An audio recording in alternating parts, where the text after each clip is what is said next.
We celebrate those freedoms with our birthday this year, and we thank you, God, for giving us 250 years of celebration and freedom. And while we all don't agree, we are grateful for the right to have disagreement. Father, I just pray that you would have your hand on the 5 commissioners, the county staff, our law enforcement, our fire rescue, and all of our armed forces personnel.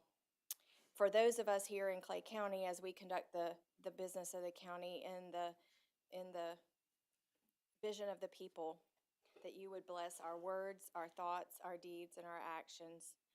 And then for those who are protecting us either here or abroad, I just pray your hand of protection on them and keep them safe. And bless those who are hurting, who may have had tragedies or struggles. I just pray that they would find your grace and have some peace today. And I pray these things in Jesus' name. Amen. Amen. All right, Lieutenant Commander Jack Campbell is leading today's Pledge of Allegiance. Campbell served nearly 13 years in the United States Navy as a Navy dental officer. During his military career, he was assigned to the 22nd Dental Company. He served aboard the USS Yosemite. He served as department head at the Mayport Dental Clinic, among other assignments. A decorated veteran, Campbell earned both the Navy Commendation Medal and the Navy Achievement Medal. He chose to serve in part to follow in the footsteps of his father, a Marine Corps radio operator during World War II, while also pursuing his education. His time in the Navy reinforced the importance of the chain of command. Now a retired endodontist living in Fleming Island, he continues to serve his community as a chaplain with the General Roy S. Geiger Marine Corps League Detachment number 1047, and is also active with Russell Baptist Church. We thank you for your service to our country and your continued commitment to our community. You lead the pledge. I pledge allegiance to the flag of the United States of America and to the republic for which it stands, one nation, under God, indivisible, with liberty and justice for all. Thank you for having me here today. Here representing the Marine Corps League, the General Roy S. Geiger Detachment, number 1047. Thank you all. I'm very proud of Clay County. I grew up in St. Pete, Florida, but I love it here now. But here we are. Thank you. Get a picture with you.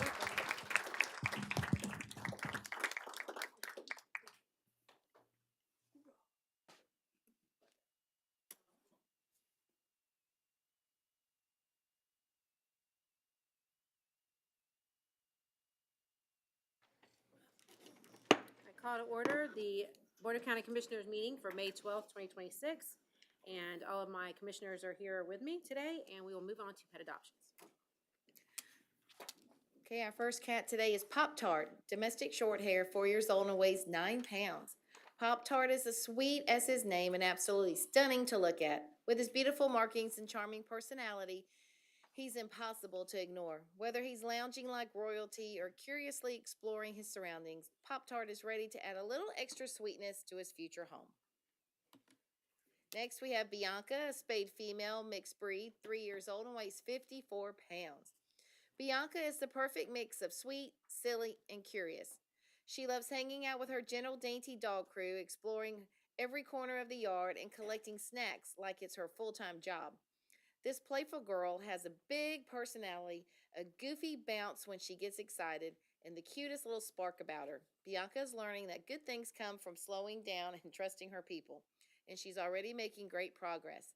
If you're looking for a fun best friend who will keep you smiling and happily join you for adventures, especially if treats are involved, Bianca might just be your girl. Next, we have Mira, domestic short hair, 2 years old and weighs 10 pounds. Mira is ready to pounce right into your life, and you can totally tell by her picture. This playful girl is full of curiosity, charm, and a little bit of mischief. She's always on the lookout for her next toy, cozy nap spot, or opportunity to steal the spotlight. Mira is the perfect mix of goofy and adorable, and she's ready to bring fun, zoomies, and main character energy to her future home. And lastly, we have Franklin, a neutered male, mixed breed, 11 months old and weighs 39 pounds, and he's heartworm negative. Meet Franklin, an 11-month-old black and white pup with big puppy energy and even bigger personality. This goofy boy loves to play, zoom around the yard, and keep everyone laughing with his silly antics. Franklin does well with other dogs who can match or tolerate his playful energy and would thrive in an active home ready for nonstop fun and puppy adventures. Ready to meet your new best friend? Our adoptable animals are waiting to add some extra love and fun to your life. From wagging tails to purring kitties, we've got the perfect companion just for you. You want to see who's available? You can head over to our website and meet our adorable crew looking for their forever homes. If you have questions, you can drop us a line at clayadoptions@claycountygov.com and let's chat. Don't wait. Your new best friend is just a click away. And pictured there is kittens like Esmeralda who are always in need of foster parents. We are always in need of foster homes where they can grow, receive socialization, and even medical fosters and get the care they need until they are ready for adoption. Could you provide a loving temporary home for one of our foster animals? If so, please contact us at clayfosters@claycountygov.com. And finally, if you're interested in helping our furry friends, but you can't bring one home, please take a look at our Amazon wish list. We are always in need of items for the shelter animals. Just go to Amazon.com. And that completes our pet adoptions. Risa, would my fellow commissioners meet me on the floor for 4 proclamations?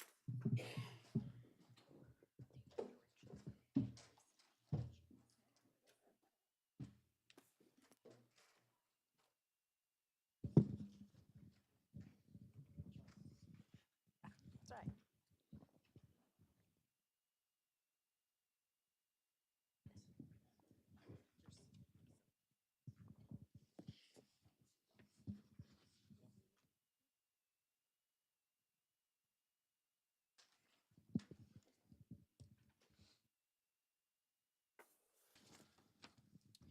All right.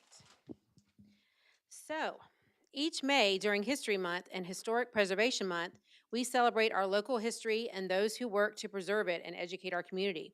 We have several special guests here today, including Mary Justino from the clerk's office and representatives with the Historical Archives Division, Clay District Schools, the Clay County Tourism Department, and our Historic Preservation Board to help us mark the occasion. Will you all join us up front, everyone? And we also have representatives here today with the Clay County Historical Society, which is celebrating its 60th anniversary this year. We'll pack the front.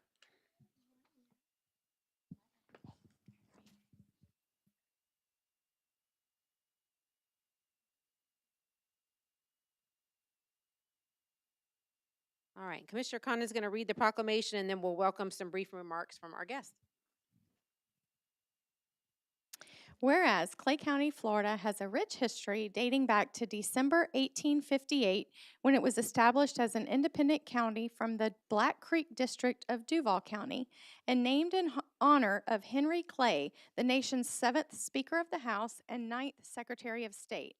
And whereas early settlers built homes, farms, and businesses in Middleburg, Green Cove Springs, Orange Park, and Fleming Island, and while the 1920s brought planned communities such as Penny Farms and Keystone Heights, and the St. Johns River became a popular destination, and whereas each May, Clay County District Schools partners with the Clay County Clerk of Court Historical Archives to present the Celebrate Clay County History curriculum, educating thousands of students about the people and events that shaped our county. And Clay County Tourism promotes its year-round self-guided history passport tour on the Explore Clay app. And whereas May is also recognized as National Historic Preservation Month, celebrating the role of history in our lives and honoring those who preserve the heritage that shapes our communities and fosters local pride. And whereas the Clay County Historical Society, founded in 1966 to preserve and promote the county's rich heritage, celebrates its 60th anniversary by reviving the Railroad History Festival, highlighting the railroad's role in the growth of Clay County and the Historic Triangle, including the train depot and red caboose, reinforcing the importance of historic preservation. And whereas the Board of County Commissioners preserving the county's history, historic sites, traditions to connect future generations with the past and support the community's growth, and recognizes the contribution of local historical societies, museums, educators, the Historic Preservation Board, and the Clerk's Historical Archives Division in preserving and sharing Clay County's history. Now, therefore, be it resolved, the Board of County Commissioners, Clay County, Florida, does hereby proclaim May as History and Historic Preservation Month in Clay County, duly adopted by the Board of County Commissioners, Clay County, Florida, this 12th day of May, 2026. Do we have a motion? All in favor? Aye. Of course, it passes. I don't know who gets the original version or the copy, but I'm happy to hand them out, and then you can just pass. Okay. Thank Okay. you. And I know where my bread gets better. Mary gets that. Good afternoon, everybody. It is an honor to manage on behalf of the Clerk of Court, the Historical Archives Division.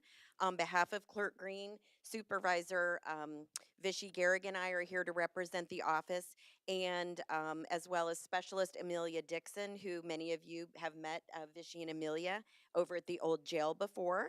They do an outstanding job providing archival services to our community. These personnel have a real heart for creating historical displays like the one you had to walk by to get into this meeting today out in the lobby. That is for the 250th of the United States of America. So please see that display this week here in the county building, and then the rest of the month over in the entrance to the main courthouse. And then you'll see it several times throughout the year because Vichy did an excellent job researching what Clay County was like in the 1700s. Yes, there was something going on here. There was a lot going on here. Exactly. So we love sharing the story of Clay County any way we can. The clerk's office is proud to partner with the organizations represented here today and the many others all across Clay County who love history. We are all very busy serving citizens, conducting tours, and planning fun and meaningful events. One big win this year that I'd like to highlight before I pass the mic is our first round of archival digitization. Say that 3 times fast. And we want to be sure on behalf of Clerk Green and our whole staff to thank the county for supporting us in that effort. What does that big word mean? It means that historical archives are finally now being scanned, digitized, indexed, and put online for free for citizens to be able to see through our clayclerk.com website starting this summer. And so we know that this is just the start. Vichy has an entire building over there full of thousands and thousands of giant books and documents to be scanned, indexed, and put online for free for the citizens to be able to do their own research. So that was one huge highlight this year. So we look forward to partnering with all of these folks going forward and appreciate the proclamation. Thank you very much.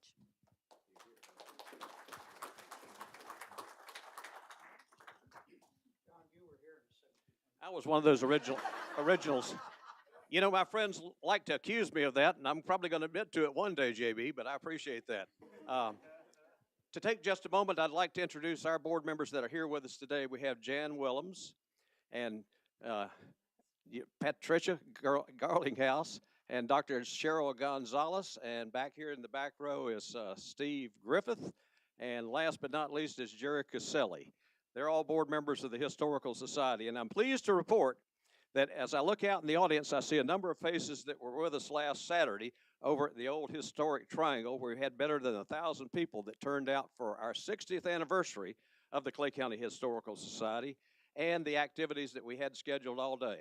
And the Lord held off the rain until the last few minutes. So we were very successful, but once again, on the behalf of the Historical Society, we'd like to thank certainly the county staff, the clerk's office, and the sheriff's office for participation with our event. We hope to do it again next year and maybe make it bigger and better. Thank you, Madam Chairman.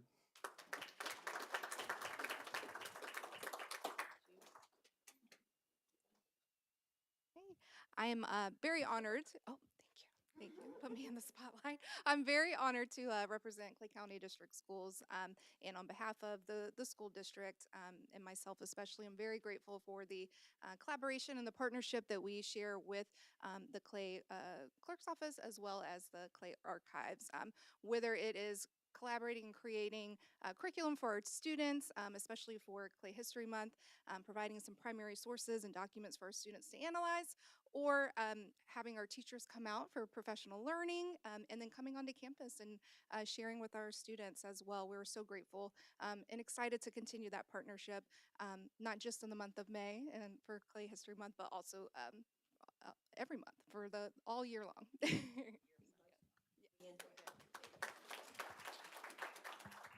Good afternoon, everyone. I'm Cheryl Gonzalez, and there's one person who's not here today. Just thought we'd be remiss if we didn't say who that is, and that is Teresa Moore. Teresa and I served as co-chairs for this year's Railroad History Festival. It was an enormous amount of work, and it took so many volunteers and all of us who are here today in some manner or form or shape. So thank you all very much, and we're so glad and delighted to be acknowledged today.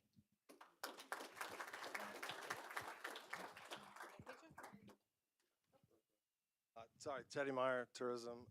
Just FYI, you know, Mary's team, Vichy, Amelia is not here, the historical group. I mean, they're amazing. The passion they bring to this and to keep things going is probably underscored by them being up here, and they would probably not go into too much depth, but we've seen it on the tourism side. Last thing I would say, our staff, we've got a history passport online, exploreclay.com. Little plug for the app. All the events are on there, everything going on in Clay. But I would be remiss if you didn't understand how well they do things and how passionate they are about it. It's easy to see when you talk to them and you interact with them. And truth be told, it's pretty remarkable. So.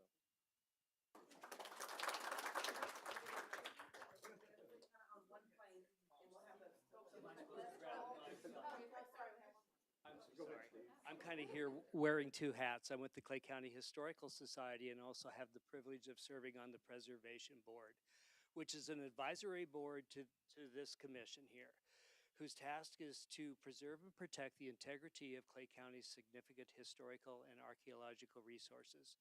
One of our primary focuses is to support the development of text for historical markers. We have recently received the marker for Brandon Field, the OLF outlying field, which commemorates the Blue Angels practice area in Oakleaf. We have submitted for the Middleburg Colored School at Douglas Park and the Middleburg Museum and Civic Center, which we are waiting to review by the State Council. A future marker that is also in the works is for Fort 11 in Keystone Heights. The board also monitors the preservation of historic cemeteries and buildings in Clay County. And we actually meet here on Thursday each month, the first Thursday of each month at 5:30. So we do welcome the public to come and bring suggestions for us. Thank you.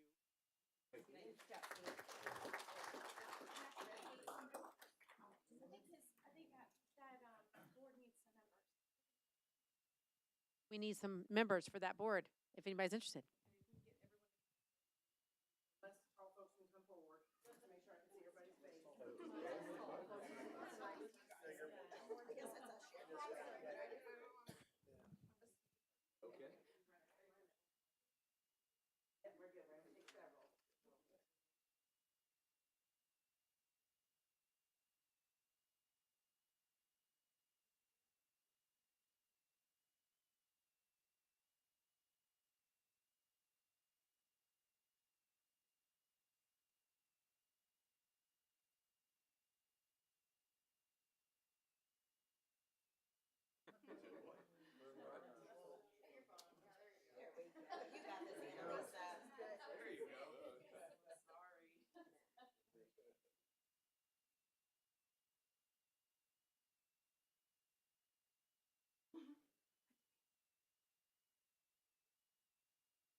Okay, while Annalisa is pulling that up, we do have the 250th passport.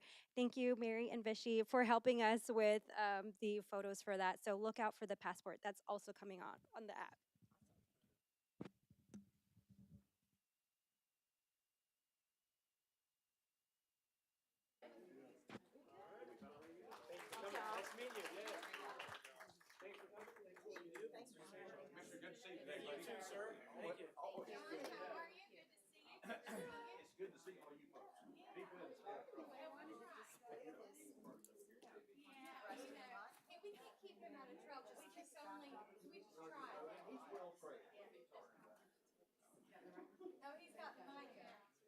And I'm probably the only guy here that has flown over Brandon Field before it was somebody's backyard.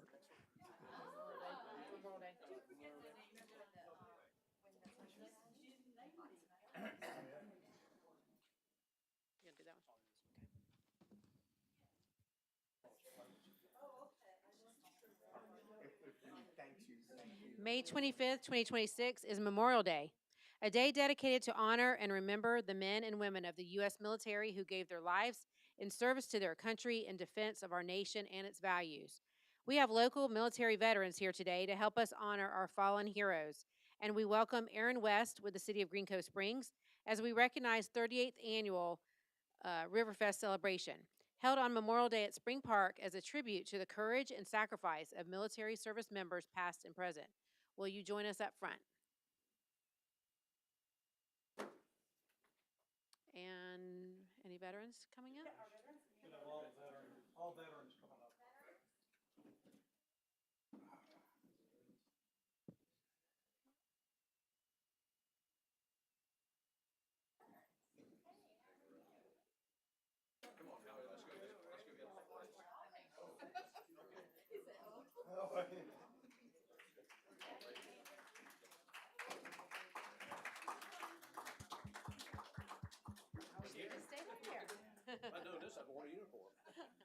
All right, Commissioner Scromo is going to read the proclamation, and then we'll welcome some brief remarks.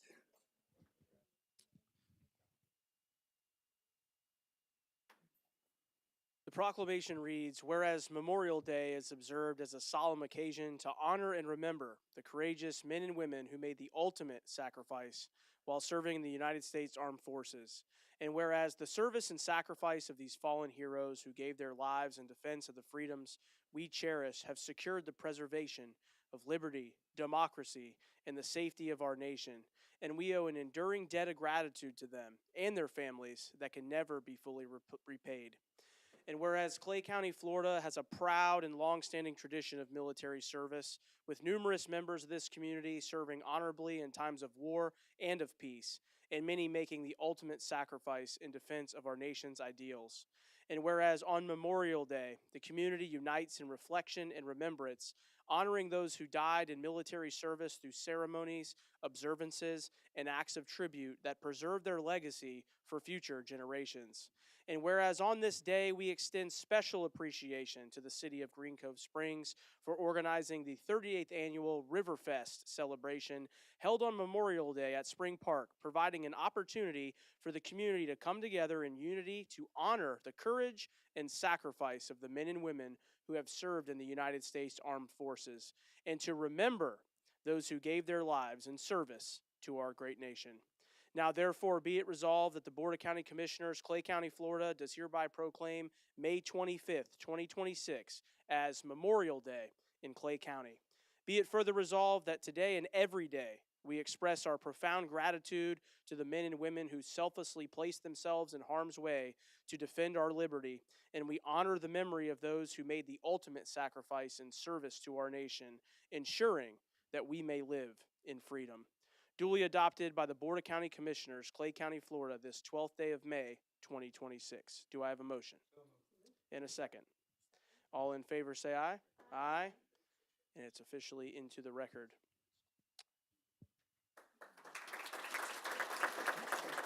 All right, we're going to ask each to give their branch of service and their dates they served, if that would be good. U.S. Navy, 1985 through 1993. United States Marine Corps, 97 to 2002. United States Marine Corps, 1987 to, yeah, a long time ago, to 2017. Desley West, U.S. Army, 1988 to 1993. John Rourke, United States Navy, 1976 to 1997.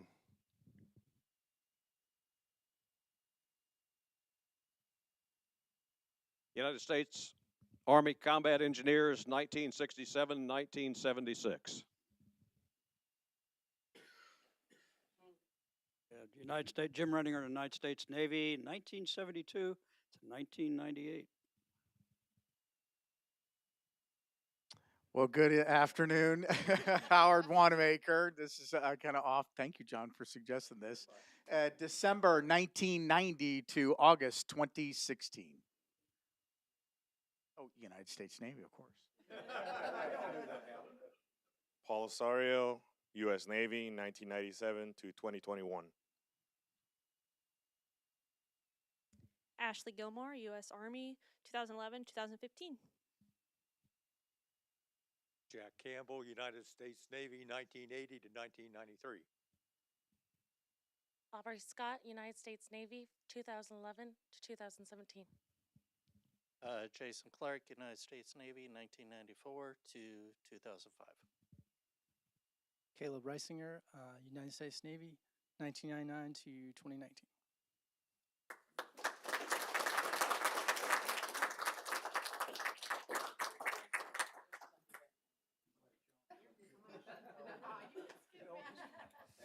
I'm Erin West. I'm the city clerk with the city of Green Cove Springs. And like the proclamation said, on Memorial Day, we do have a River Fest.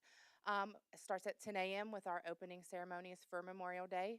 We would love to see all of you veterans there to help us celebrate the ones that are not here with us anymore. After that, all day long, we have food trucks, craft vendors, live entertainment, including the duck race and the spring run at 2 o'clock. Those tickets are hot, so if you want to participate, get there early to get your duck tickets. And then live entertainment all evening, and then we end with the fireworks show. We hope to see y'all there.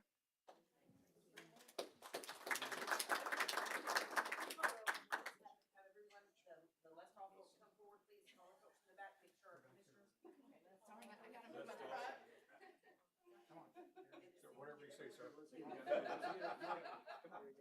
You're right there. There we go. Right there. I don't want to block anybody. Come on, you boys. All right.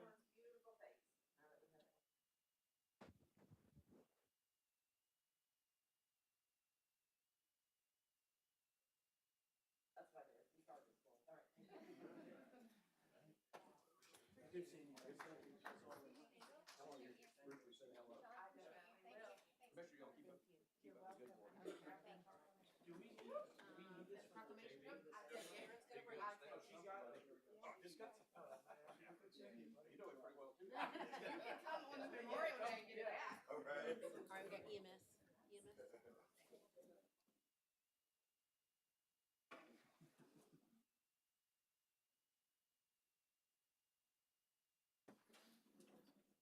May 17th through 23rd, 2026 is designated as Emergency Medical Services Week to honor and recognize the men and women of emergency medical services for their skill, courage, and commitment to saving lives and protecting our communities every day. We welcome Dr. Justin Deaton, Clay County Fire Rescue Medical Director, and Lieutenant Christopher Carney, recipient of the Clay County Fire Rescue 2025 Dr. Peter Giannis EMS Award, to please join us up front, along with Fire Chief Lauren Mock and Chief David Moats, as we recognize the outstanding work of our local EMS professionals. After we read the proclamation, we'll hear from Dr. Deaton, Lieutenant Carney, and anyone else who would like to share a few words.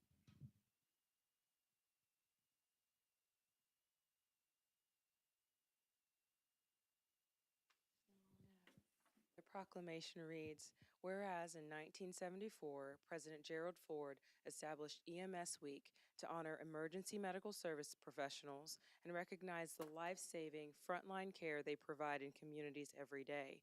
And whereas the emergency medical services system includes first responders, EMTs, paramedics, dispatchers, firefighters, police officers, nurses, physicians, and other out-of-hospital providers who, whether career or volunteer, complete extensive training and continue education to strengthen their life-saving skills.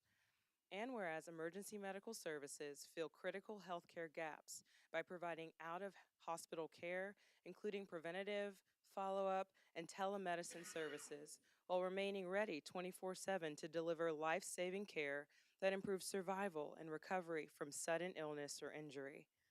And whereas EMS professionals serve on the front lines of emergencies, including accidents, natural disasters, national crises, and acts of terrorism, responding swiftly and skillfully with a selfless commitment to save lives in any situation.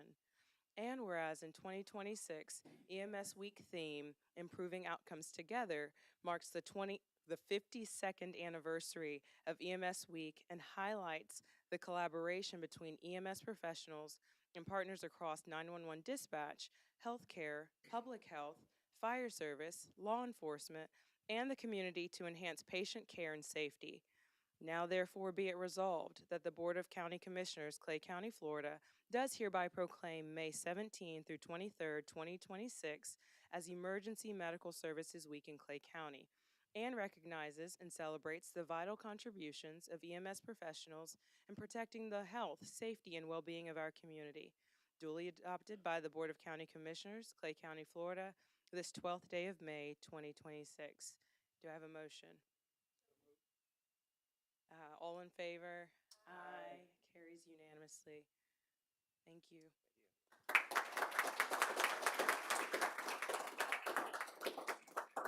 Good afternoon, everyone. My name is Dr. Justin Deaton. I'm the medical director for Clay County EMS. I just want to take a moment to update you on some of the things that are going on in Clay County as far as pre-hospital care. I took over in 2021 after the late Dr. Peter Giannis, who I every day try to live up to. Fantastic doctor, and really paved the way for what we're doing right now. But as it is, over the last few decades, priority has shifted from getting patients to the hospital to now getting the hospital to patients. What you see every day on the streets of Clay County are actually rolling emergency departments.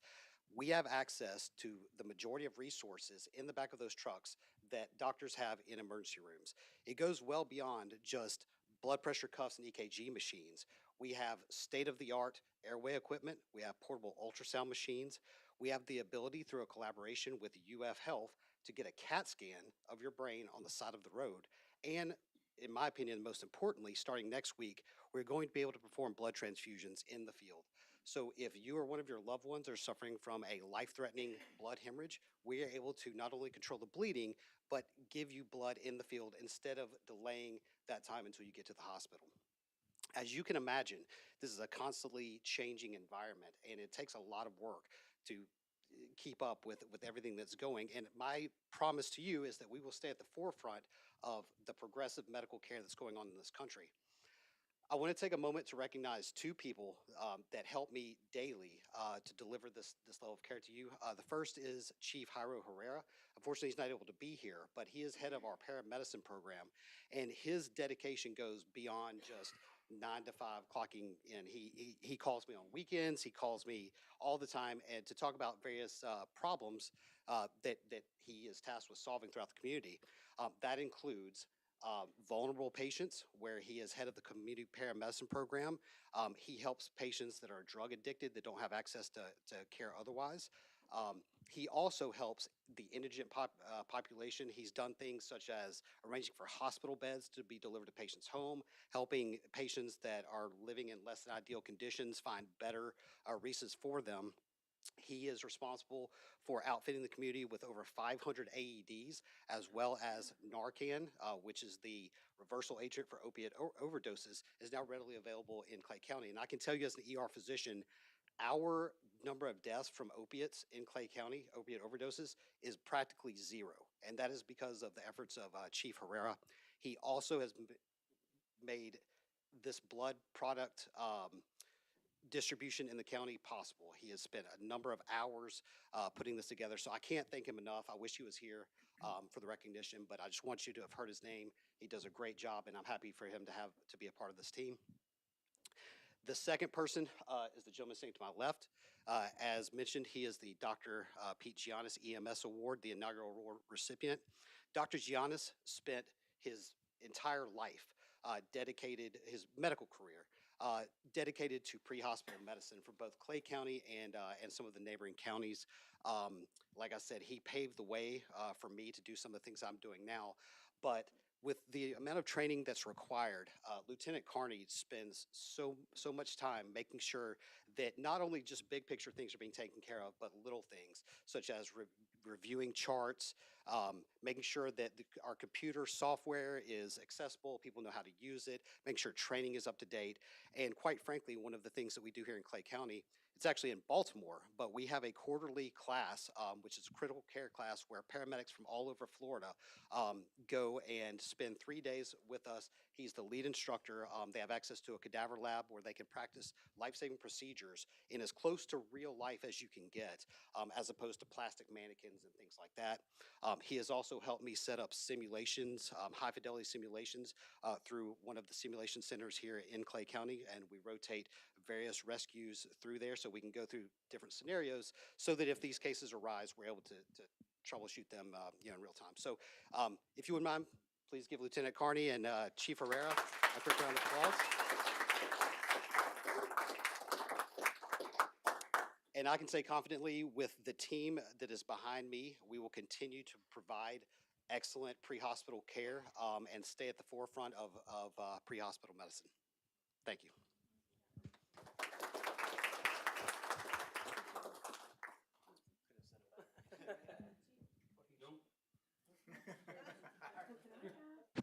Because they're not going to brag on themselves like we can. So a couple of Friday nights ago, Commissioner Reniger and I went to the award ceremony for our firefighters, and we sat next to the young girl who was saved when the boat capsized. I guess it was a couple of years ago, and she was just playing around, cooing with her parents, and we didn't know. We just thought that she had come and was honoring somebody in her family.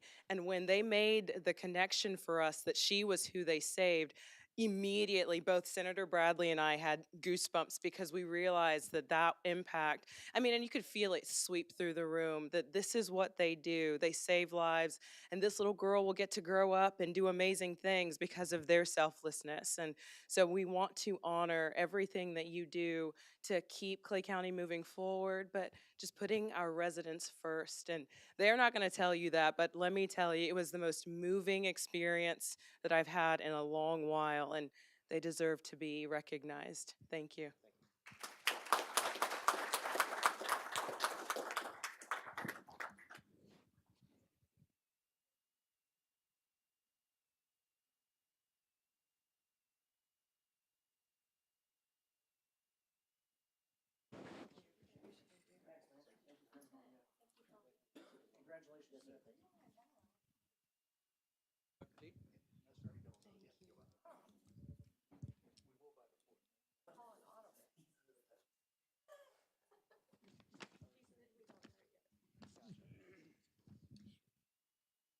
May 16th through 22nd is National Safe Boating Week, recognized to raise awareness about boating safety to help prevent accidents, injuries, and fatalities on the water by encouraging boaters to learn and follow safe boating practices.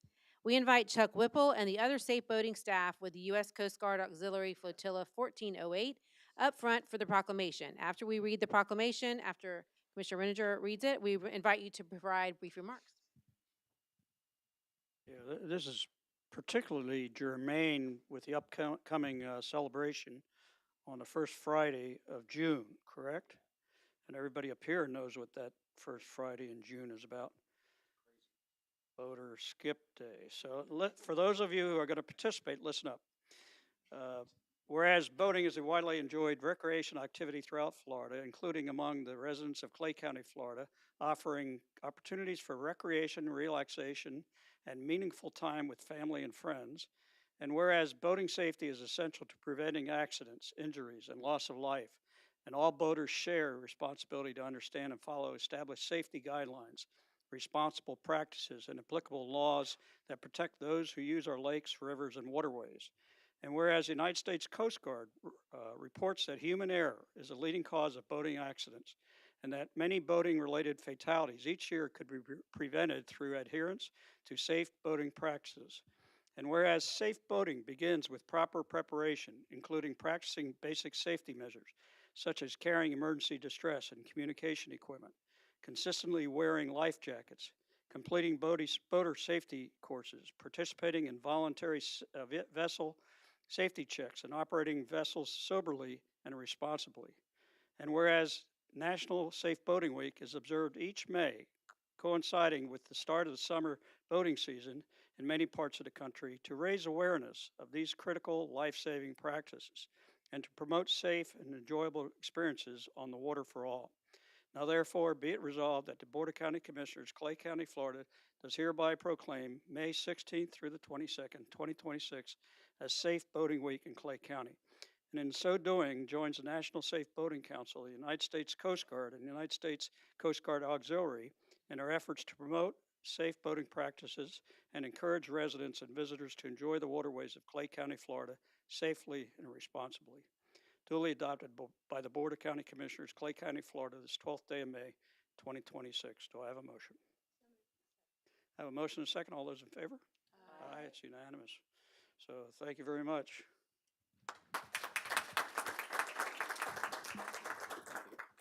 Yeah, we represent the U.S. Coast Guard Auxiliary, which is the volunteer side of the Coast Guard.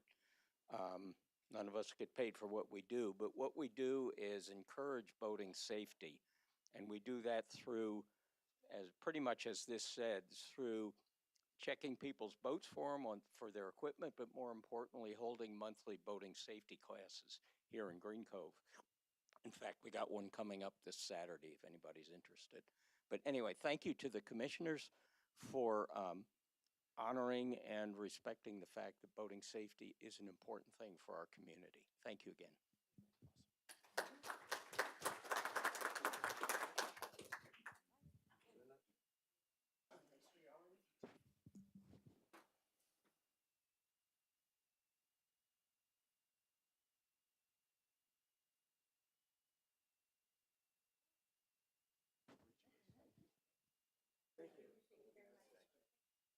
Thank you, sir. Thank you. Thank you for the proclamation. Yeah, I think I used to drive big boats called aircraft.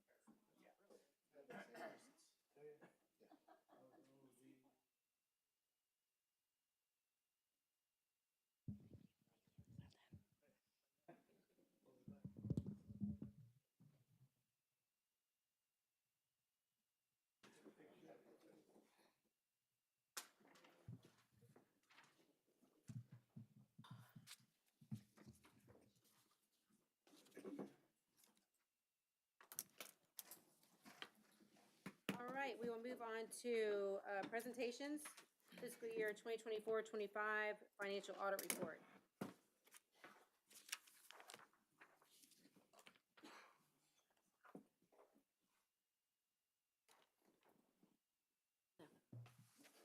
Good evening. Can you hear me okay? What's that? Check, 1, 2. There we go. Good evening. My name is Brendan McKittrick. I'm a partner with James Moore and Company. Appreciate the opportunity to be here. I also have Zach Shalfor, who's in the audience. He's also a partner, head of our government practice. I'll be going through the PowerPoint slide, really kind of summarizes the financial statements for the county for fiscal year 2025. Before I get into the presentation, I did want to thank the board for the opportunity to perform the audit again this year. I also want to thank the clerk as well as her team. I know we have a couple in the audience, as well as the constitutional officers. It's a real team effort to get through a financial statement audit. We have to ask a lot of questions, a lot of requests. So I appreciate everything that they do. To give you a little bit of background too, in your financial statements, you all do get what's called a GFOA certificate. So there's some additional work that your team has to, or the constitutional officers have to do to really go through that, including an expedited timeline. So the statutory requirement for issuance is June 30th. For the certificate program, you do have to issue early, so before the March 31st deadline. And to give you a little bit more context, we do audit 16 counties. Of the 16 counties, you guys are second. So it kind of shows the timeliness as to how quickly you're able to get the information to us to wrap up the audit.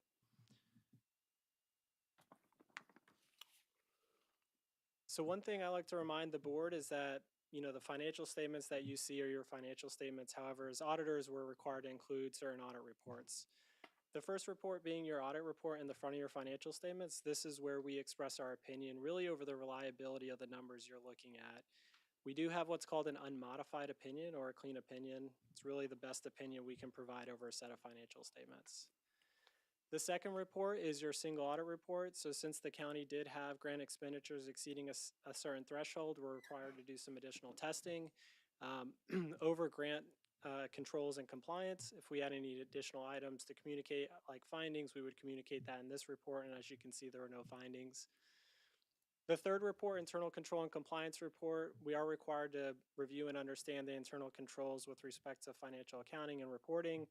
And this is an opportunity, again, if we identify certain issues that we consider to be material weaknesses or non-compliance, we would communicate that in this report. We didn't have any items to communicate. The fourth report, the Chapter 10 to 550 report, or the management letter to the Auditor General, some required communication that the state asks us to include in this report. There is an area in here called areas for financial or improvement in financial management. We do have two items here, one having to do with kind of the building permits. It is a comment we've had in the past, but really related to a statute that was pushed out by the state a few years ago, really saying, hey, there shouldn't be a carry forward balance related to those building permits. The county has made some progress in spinning that carry forward balance down. And again, the other point to make is in the back, there's a response from management, but the response essentially indicates that they're continuing to work on that and making sure that that carry forward balance gets spent down. And then the second item here just having to do with called pass-through fund budgetary procedures. So from an audit perspective, we really look at budgetary expenditures when the actuals compared to the budgeted amount. And included in that, we also look at transfers. So there was one fund where the transferred actual amount exceeded the budgetary amount. And that really had to do with kind of the timing of how the funds came in through the fund and then got sent out. Again, talking to management, there is, or to kind of the team, there is kind of a plan moving forward to identify that early and make sure if there's any budgetary amendments that need to be made, they are made. And then the last report here, the examination report, just having to do with certain statutory requirements and just indicating the county's in compliance with certain statutes. Oops. This next slide here, as I mentioned, we do work with all the constitutional officers, and we do issue 5 other reports in addition to the county's report. This slide just summarizing if there are any additional comments or items noted in those other reports. And as you can see, it's just the 2 comments I mentioned on the board side, but the other reports, we didn't have any written comments either. Now this slide is looking at kind of the numbers. So the general fund, as you all know, is the main operating fund for the county. This is looking at the fund balance, the different categories or classifications of that fund balance over the last 4 years. The biggest change from this year to last year, 2025 versus 2024, having to do with your assigned fund balance, which is really just a function of your subsequent year's budget. But what I want to kind of point out here is that assigned and unassigned fund balance for 2025, what we do is we take those amounts and we compare it to your expenditures and transfers out as a percentage. And what we compare it to is the GFOA, or Government Finance Officers Association, recommends as a minimum. So think of that as a floor of 2 months, which is 16.7%. For 2025, the county was at about 25%. So again, above that minimum threshold. This is just highlighting the enterprise funds, your unrestricted net position with regards to your solid waste and collections, showing the kind of the last 4 years, similar to the general fund. Kind of the item here is we always say enterprise funds, this is really half the picture. The other half is really kind of how are you maintaining those funds? What are you investing in it? So that being said, this year there was approximately $1.7 million in capital asset additions. Again, that continual investment in those funds. And then some other highlights, your other governmental funds had a fund balance of approximately $223 million, with an overall decrease of about $57 million, and highlighting that we didn't have any issues noted during our testing of restricted or committed fund balances, no deficit fund balances identified. And then finally, you do have a net pension liability that's recorded on your government-wide, approximately $159 million. this is really just the governmental accounting standards boards, which we follow as part of the kind of the accounting and reporting piece, pushes down certain recordings of liabilities. Really, I wanted to highlight there's no budgetary impact with regards to that liability, and the impact that you all see is the contributions you have to make every year, which is budgeted for as part of your budget process. So with that, I will stop and answer any questions. Anyone? Hey, good evening. Quick question. How do you determine the difference between a material weakness, a significant deficiency, and another recommendation? Yeah, so with regards to kind of the classifications for internal controls, really it kind of comes down to auditor judgment, so to speak, but there is materiality that comes into consideration as well as far as the users, which would be you all when you're looking at financial statements. Would it materially impact, when you're reading the financial statements? We do define, there is a definition within the report itself that goes into defining what that is as far as those thresholds, but it is at the end of the day kind of auditor determination as to what that impact would look like.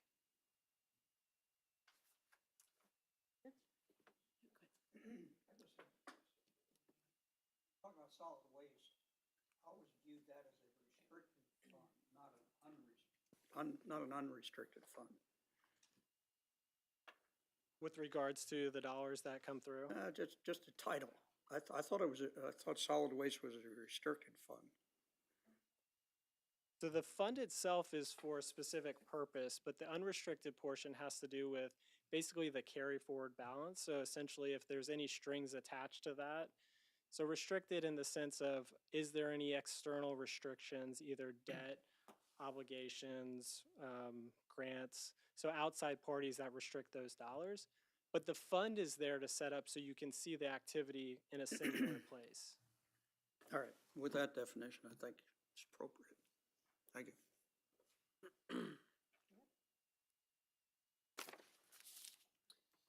Anyone else? Very good. Thank you so much. Thank you so much. Thank you. All right, we'll move on to constitutional officers. Any from the sheriff's office? Anyone? No? Here? Anyone? Take care of it for me. Awesome. And I think that's it. All right. Moving on to approval of minutes. I'd like to move the approval of the Board of County Commissioners meeting minutes from April 28th, 2026. Have a motion? I'll second. Motion is second. All those in favor say aye. Aye. Any opposed? All right. Moving right along. We're open to our first public comment. This portion of the agenda is designed to allow citizens an opportunity to bring matters to the attention of the board. At this time, the board will not engage in debate or answer questions. You may email askclay@claycountygov.com and staff will address your questions, or you may email your district commissioner. Public comment cards are conveniently placed at the meeting room entrance and should be submitted to the clerk on the far left of the dais. You are to limit your comments to 3 minutes. Before addressing the board, please state your name and address. Now I'd like to open the first public comment period at today's meeting. Anyone like to speak?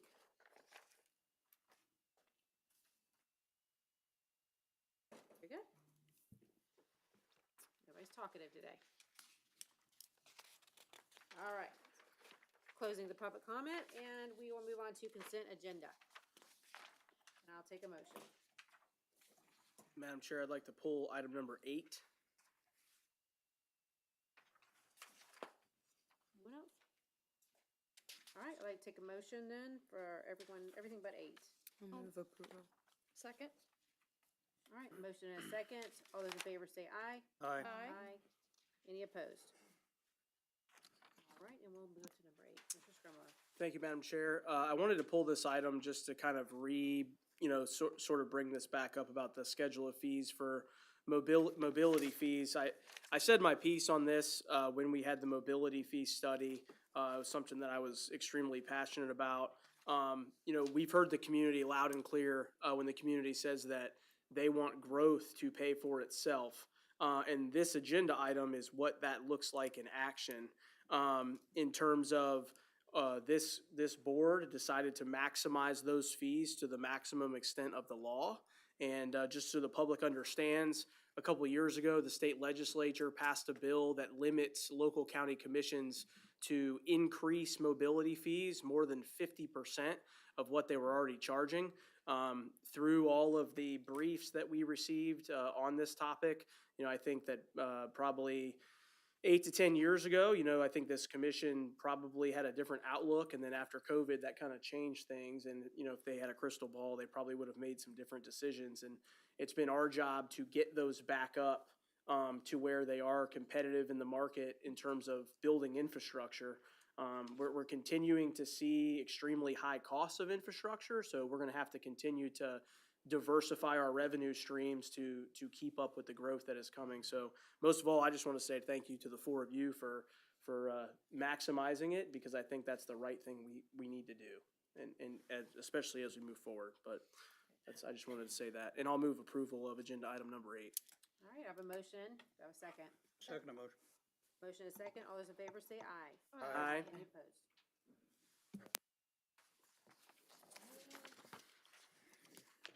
Okay, we'll move on to discussion and updates. Progress report on the bonded transportation program and other capital projects with the capital projects team. Captain Indoor Superman change. costume. I've done that a time or two. From I think it was a JG. No, they had one bar. Oh, it did? Good evening to the board through the chair, Ed Dendor, Bond Transportation Program Administrator. Here to update you the progress the team has made on the bond transportation program. For project number 1, County Road 218, which is from Masters Pit to Pine Tree Lane, the county team and Anderson Columbia continue our bi-monthly status meetings. Anderson Columbia continue the installation of drain structures, pipes, sub-base and base materials, curbing and median work along the north side of the project. Project roughly is 70% paid out and 97% of the time has been used. For project number 2, which is on County Road 209, from US 17 to Peters Creek Bridge, the county's team and Superior continued our bi-monthly status meetings. Superior placed base material, sub-base material on the east side of the north-south run of the County Road 209 west of the railroad tracks. They continue constructing the clay cutoff walls at Pond 2 while moving clay material from Pond 2 to Pond 3 site, which is being used for the clay pond liner in that pond. Superior placed asphalt and pavement markers on the south side of County Road 209 from the railroad tracks to US 17, and the median separator was placed between US 17 and Mitchell's Road. The project's on schedule at 74% paid out and 71% of the time used. On projects 3B, Sandridge Road and County Road 209, which has a swoosh in the roundabout to 209B, the county, GI, and Kiewit continue to hold our bi-monthly status meetings. Kiewit completed the excavation and sodding installation at Pond Site 2, located on County Road 209, while they continue working basically through punch list items. This project is 83% paid out, excuse me, with 145% of the time lapse. For projects 5 and 6A, we continue to wait for the Army Corps permit, and whereas projects 3A, 4, and 6B are all complete. In support of all this work, WGI continues to work on project management inspection services. As of May 5th, the program has expended $157.2 million. This concludes the update on the bond transportation program. Do you have any questions? Anyone? Great, thank you so much, Ed. Thank you, ma'am. Moving on, good evening. Switching hats now from bonds to the capital projects, and an update from the entire platform of 6 directors. Richard Smith, the Director of Engineering, seated to my right. Eric Pope, the Director of Public Works. Justin Pierce, the Director of Parks and Recreational Services. Gene Price, the Director of Facilities, Operations and Maintenance. Eric Jones, Director of Ground Maintenance, as well as myself, Director of Capital Projects. Overall, the county current capital project list consists of 262 projects. The project data was compiled by Veronica Dang, our capital projects control specialist. Total portfolio of work equals $216,340,342. This is split between and across 25 different departments. To date, this fiscal year, the total budget, the Capital Projects Department is managing 85 of the 157 projects across 13 different departments, accounting for roughly $102,254,106, as depicted in the operational department table. For the overall status of the public safety bond, so far to date, the county has spent $21.3 million, or roughly 33% of the $65 million bond. For a quick rundown on a few of the public safety projects, fire stations we'll highlight. For Fire Station number 1, construction is 57% complete with a forecast completion later this year in the fall. Fire Station 13, the design is at 90% complete. Fire Station 15, we've got a 90% design to complete. Fire Station 16, again, 90% complete design. Fire Station, again, was completed last summer, while Fire Station 21 has a design complete at 90%. And Fire Station 22 construction is 69% complete. It's expected forecast completion summer this year. Fire Station 24, the design is 100% complete. A pre-construction meeting was held this month with the county. Forecast completion of that station is spring of 27. The fire training facility is forecast for completion the summer of 27. And in summary, for the fire safety bond referendum, we now have 5 fire stations under construction or complete, plus a new communications antenna that's going up, as well as a new fire training facility.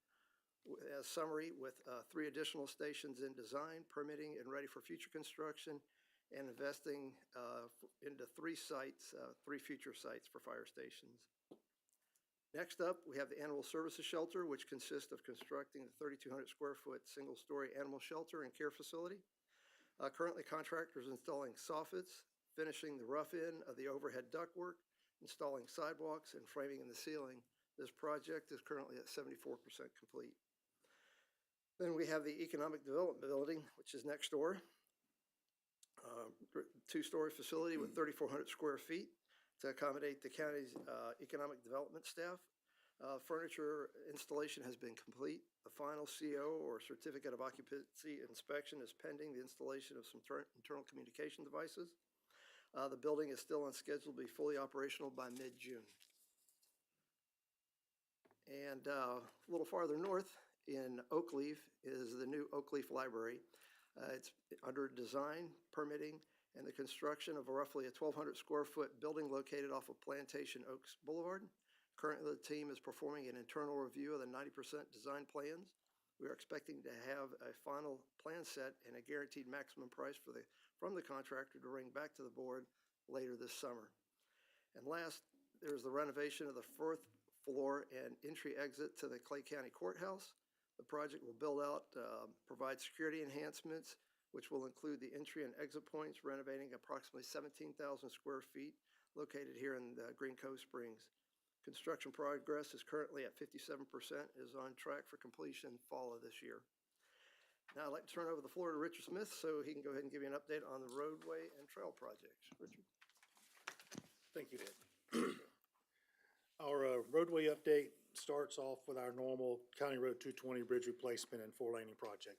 It's on schedule and should be, if you've driven it, and I think Commissioner Burke has, it's much improved. And it's going to get better. They're finishing up the paving at the Henley Road intersection in the next 2 to 3 weeks. The bridge is 90% complete and will be going through a final DOT inspection in the next month or so, so they can then traffic can be placed on it.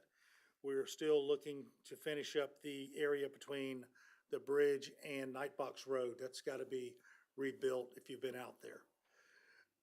We've got a really good partner in this deal with our Florida Department of Transportation folks at District 2.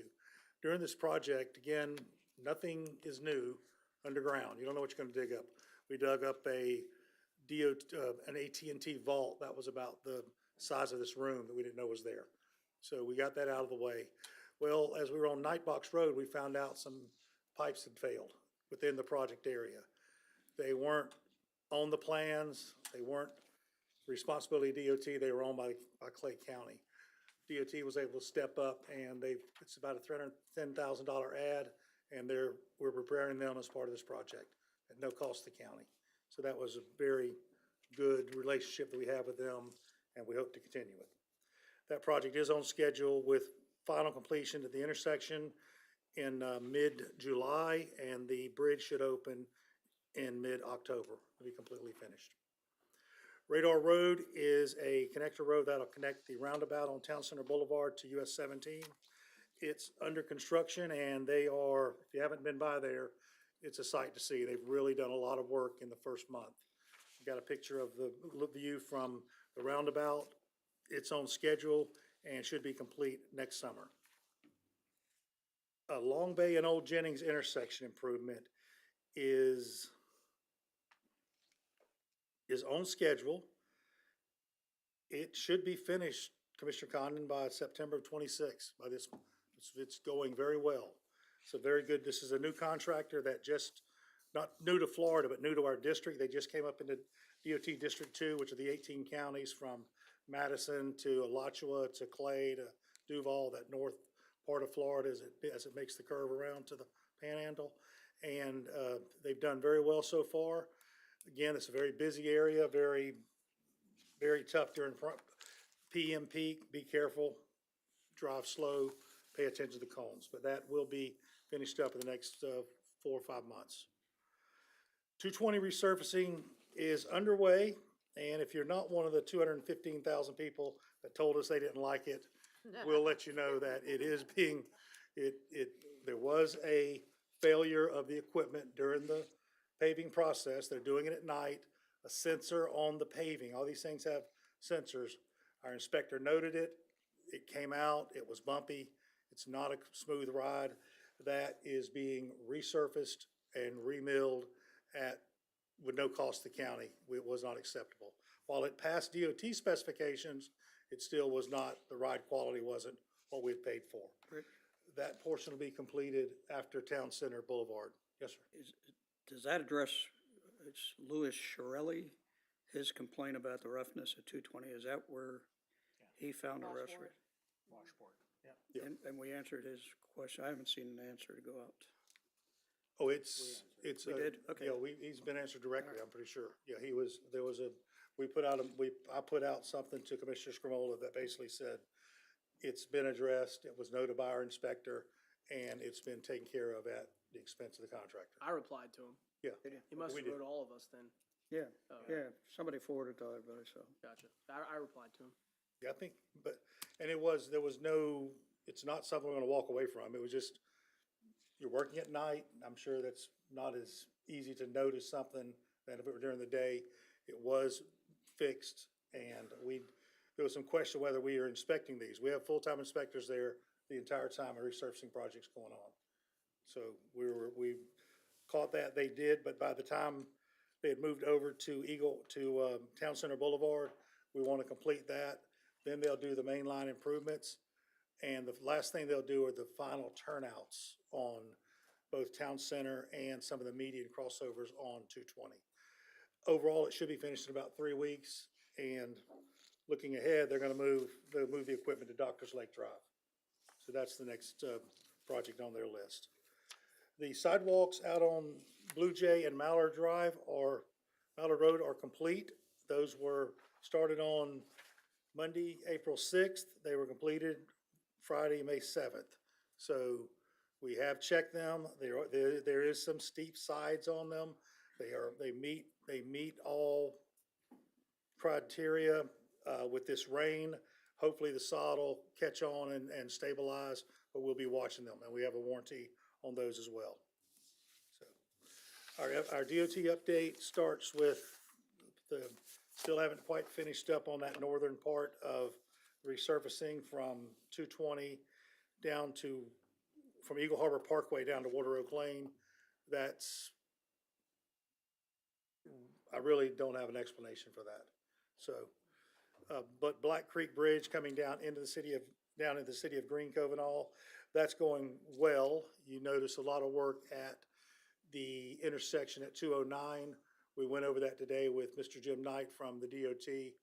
The county manager and the county attorney got to see what's going to be there, and it's going to be very different.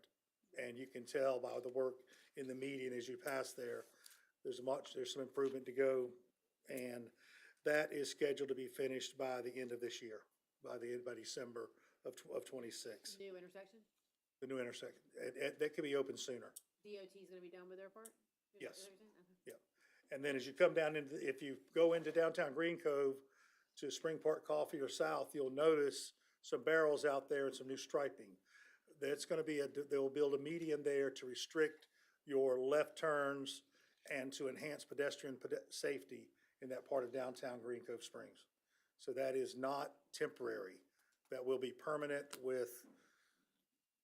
and hopefully Green Cove, as the city is trying to get some landscaping put in. There's been some landscaping projects that we've noticed on 17 north of the county limit that we want to see if we can get some of that involved south through Orange Park, Fleming Island, and Green Cove is looking at that as well. So the Wells Road project is 65% complete. They're continuing up on the northern portion of the median. It's on schedule. Should be finished in, their date is November 4th of this year. December or November? November 4th. November. Yes, sir. The State Road 16 resurfacing and Triple R project, it is continuing from the currently they're working from, I think they've gone all the way to the high school almost. They're putting a lot of pavement down, doing very well. We did meet with Jim Knight today. One subject did come up about the turning radius there at 218 as you're south on 218 turning right to go to Camp Blanding. That looks like they changed things, and they did. They didn't move the curb, but they shifted the lane for oncoming traffic on 16 over to create the left turn lane. That makes it very tight for trailers and larger vehicles. The DOT is going to take a look at that. Jim's comment was, I'm surprised they missed that. So we may be getting some changes at that intersection Where's that again? during this project at 218 Penny Farms. and Penny Farms, Okay. right And I- downtown. Well, The Penny th- Farms They won't stoplight. take out the left turn lane, will they? Because it is so nice. No, the left turn lane will not be coming out. Whoop, whoop. No, it'll That's just my be, cut through to Cathedral Oak to come to work. no, it's made a tremendous difference. You don't really. Oh, yes. I think the opening of Cathedral yes. Oak has a lot of people using that route to bypass and even get into Fleming Island quicker. Yeah. So, but they are gonna look at that. So what can they do? Will they just like move the curb on the right turn or something? They'll rework that. If you notice, there's no sidewalk on that side of the road, but there is a wheelchair ramp. They'll be able to work that and probably pave it. Okay. So there's a little bit of curb. There's no curb on 218, but the curb begins there. So we, basically Jim's comment was, we can pave that out for the trailer wheels and the rear wheels to drag over. Well, I just happened to see Teresa Scott, I want to say last week or the week before, my weeks have run together, and Penny Farms, very happy also, so pass that along.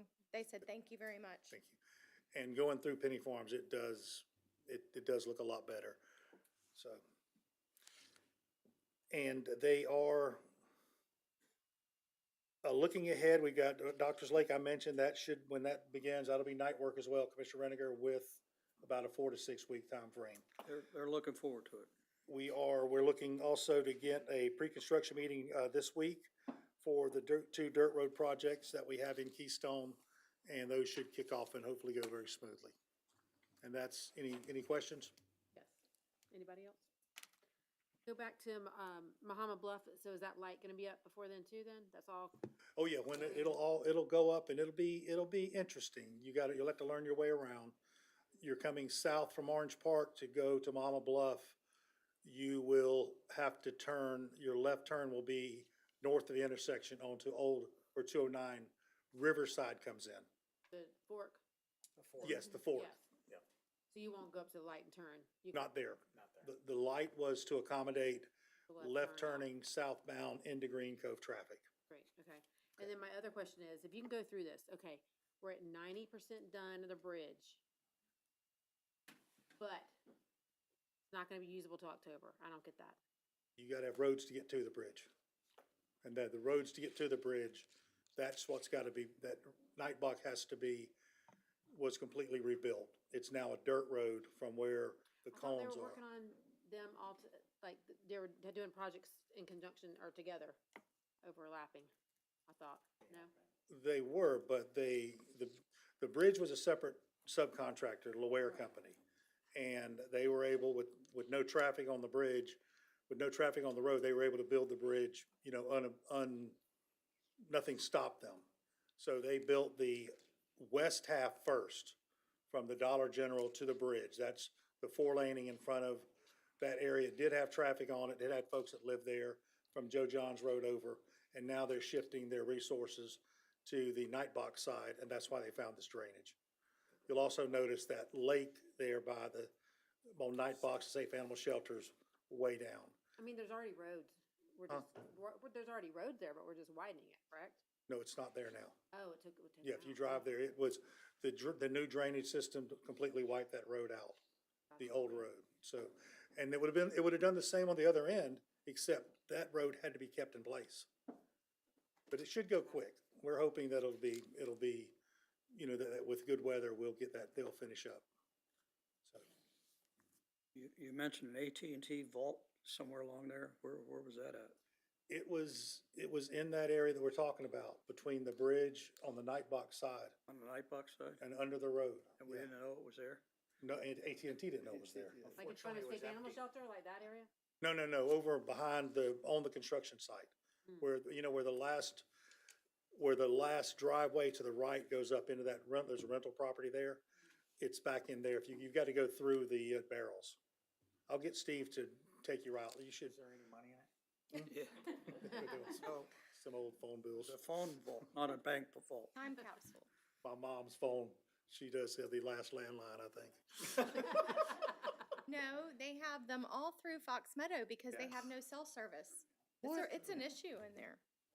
And the way look ahead, Fox Meadow will have the resurfacing team going there after the Doctor's Lake. So it should be in the June, July timeframe. So, any other questions? Anybody? Thank you. Okay, thank y'all. Thank you very much.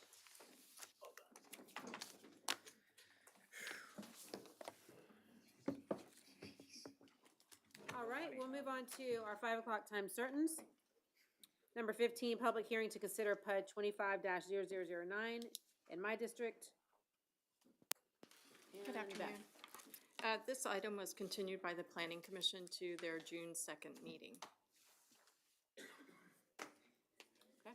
So you'll hear it late June. All right, I'm still having a public hearing, correct? Well, the request, yes, you do have to, and then the request would be a continuance for which June meeting? Goodness. 9th or 23rd? 23rd. Okay. I'll open the public hearing. Anyone? Close the public hearing, bring it back to the board. I'll move that we continue it to the June 2nd. Is it June 2nd meeting? June 23rd, yeah. June 23rd? June 2nd is the Planning Commission. June Oh. 23rd is your next meeting. Oh, okay, I see, June 2nd. Okay, June 2nd, Planning Commission, June 23rd to us, hopefully. Second. Motion is second. All those in favor say aye. Aye. Any opposed? All right, number 16, public hearing to consider adoption of comp Did you open? 26. Sorry. Did you open the public hearing and make sure that anybody here to? Yeah. I did. Yeah, okay, thanks. Okay, public hearing to consider adoption of comp 26-0002 in my district again. Also continuation requested.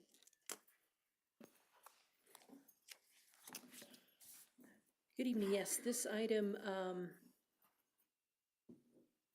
is requesting continuation to the July 7th Planning Commission meeting. So this would be requesting you to continue it to the 2nd July board meeting. When is I it? forget the date. Which would be the 28th. 28th. Okay. Open the public hearing. Anyone? Close the public hearing, bring it back to the board. I'd like to make a motion to continue the item to the July 7th Planning Commission meeting and the July 28th County Commission meeting. Second motion. Motion is second. All those in favor say aye. Madam Aye. Chair. Aye. Aye, but I would vote aye, but I just wanted to comment on something that came up with this item at the Planning Commission meeting, for the sake of the public. So there was a member of the public who came up to speak on this particular item, and she asked the Planning Commission not to approve the continuance. And I just wanted to clarify for the public that anyone has the right to request a zoning change, whatever, and the right to be heard. And by doing that, that denies them their due process. And so I just wanted to address it. That person is not here tonight. I don't think that I don't, and I do believe that it was addressed at the Planning Commission meeting, but I also wanted to address it here. All right. So I had a motion and a second. All those in favor say aye. Aye. Any opposed? Very good. All right, we'll move on to 17, public hearing on petition to vacate a portion of Florida Farms and Industries Company's property plat. Yes, this is a request to vacate a portion of the Florida Farms and Industries Company's plat, which was recorded in 1923. The petition was filed by the Reinhold Corporation and Claire Timber.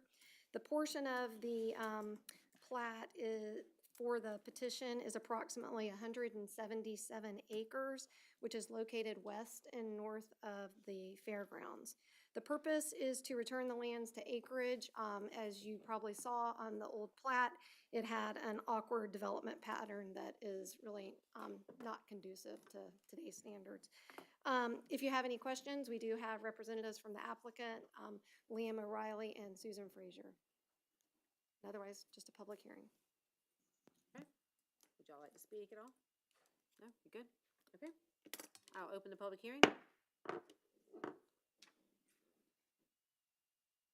Come on up.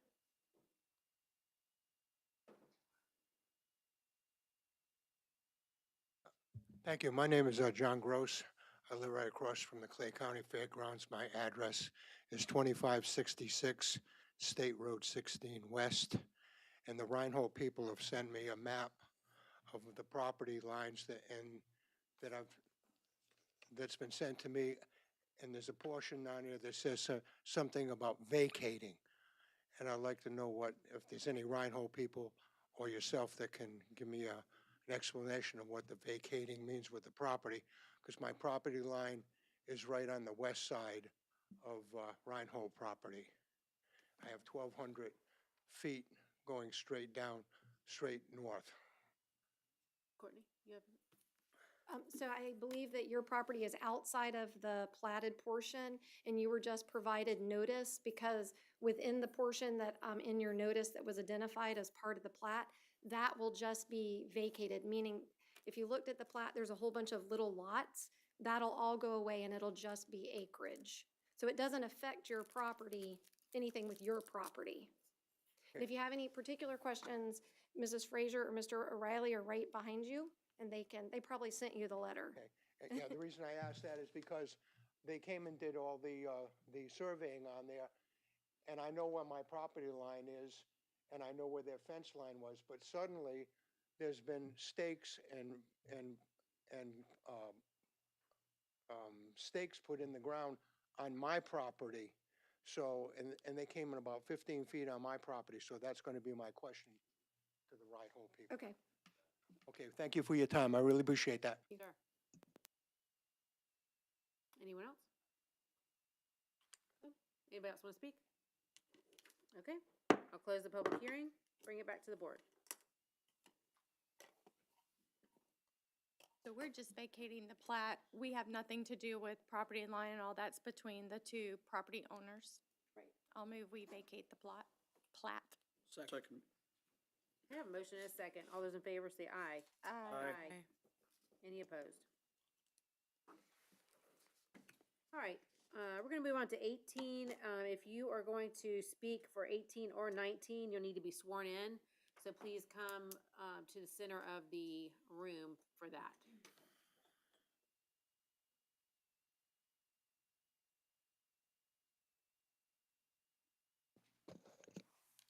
All right, raise your right hand. Do you solemnly swear or affirm that the testimony you're about to give will be the whole truth and nothing but the truth, so help you God? Thank you. All right, so 18 is final public hearing to consider adoption of Comp 26-0001 and PUD 25-0002 with Doty. Thank you. The applicant for this item is Josh Cockrell. The property is at 4640 County Road 218 in Middleburg. That's in Commissioner Condon's district.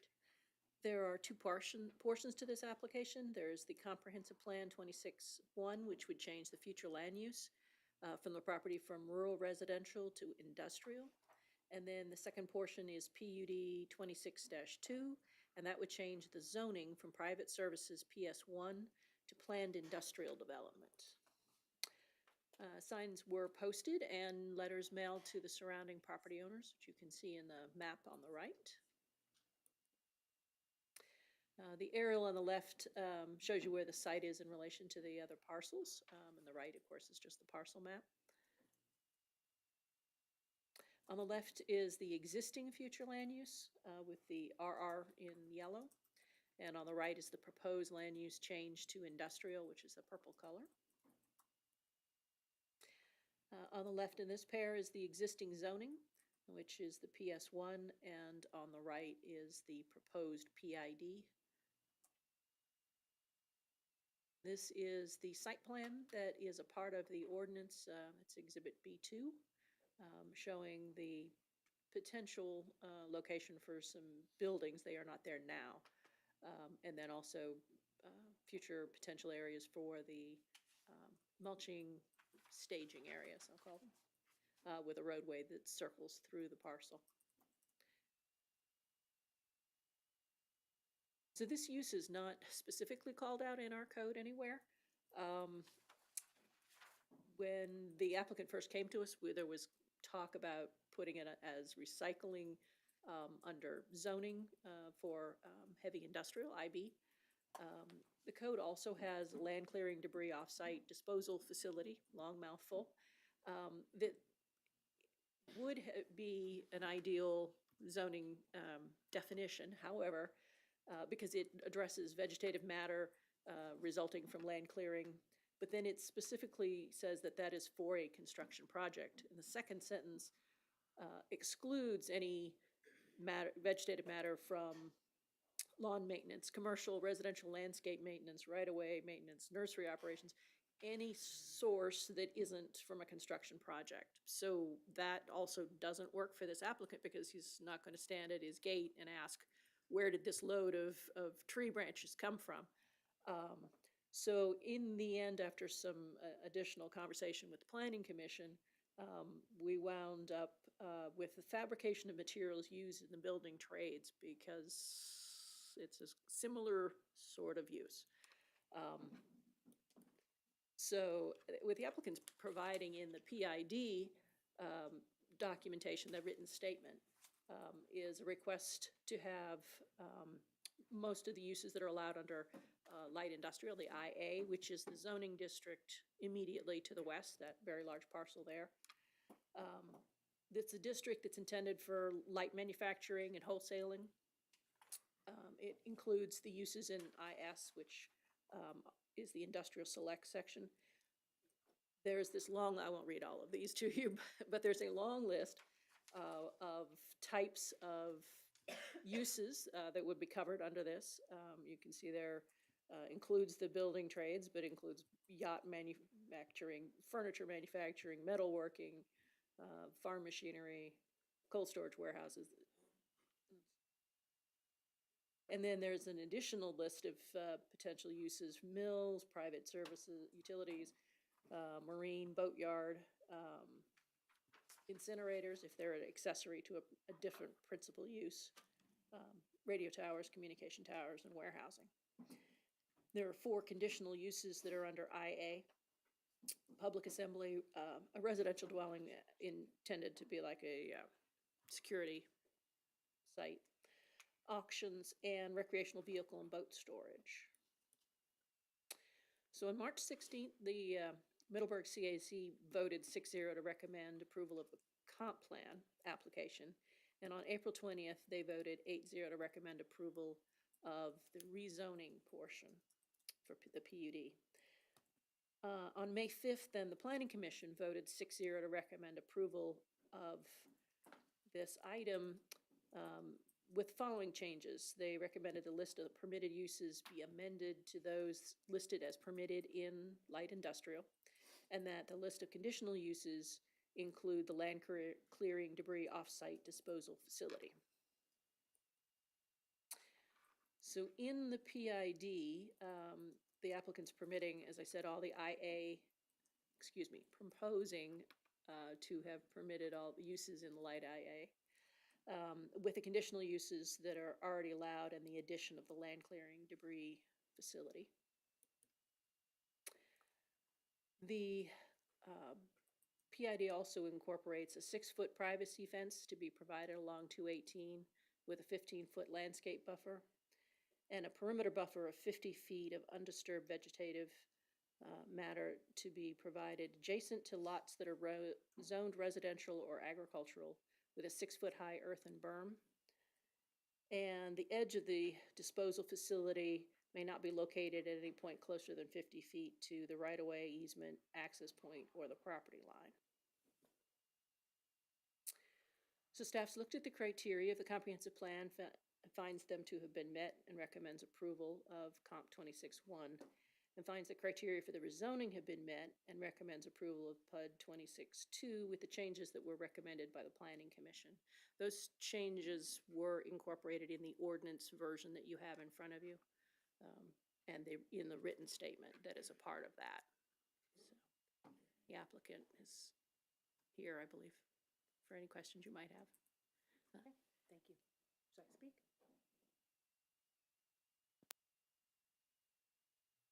Good evening, Madam Chairwoman, fellow commissioners, Josh Cockrell, 200 North Laura Street, Jacksonville. First and foremost, thank you so much for the opportunity to present before you this evening. It's always a pleasure to see all of you, so thank you again. I'm going to give you a little bit of history of Gaston tree debris recycling. It's a little bit about the past, the present, and how we got to where we are before you today, and where we see where we're going towards the future.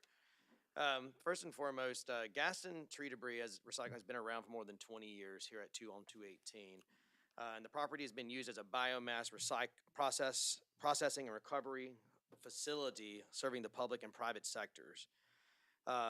Gaston has contributed to the community by operating a closed-loop recycling system by diverting hundreds of thousands of tons of vegetative debris, waste from local landfills, from our local landfills, converting raw debris into sustainable products such as soil, mulch, and biomass fuel. This extends the lifespan of our municipal landfills and reduces the community's overall carbon footprint. Gaston was one of the first permitted yards, was the first permitted yard actually in Florida in their Gainesville facility, and has since expanded throughout the state of Florida and have the largest footprint of any facility in our state, to give you some background. They are specialists in emergency storm response.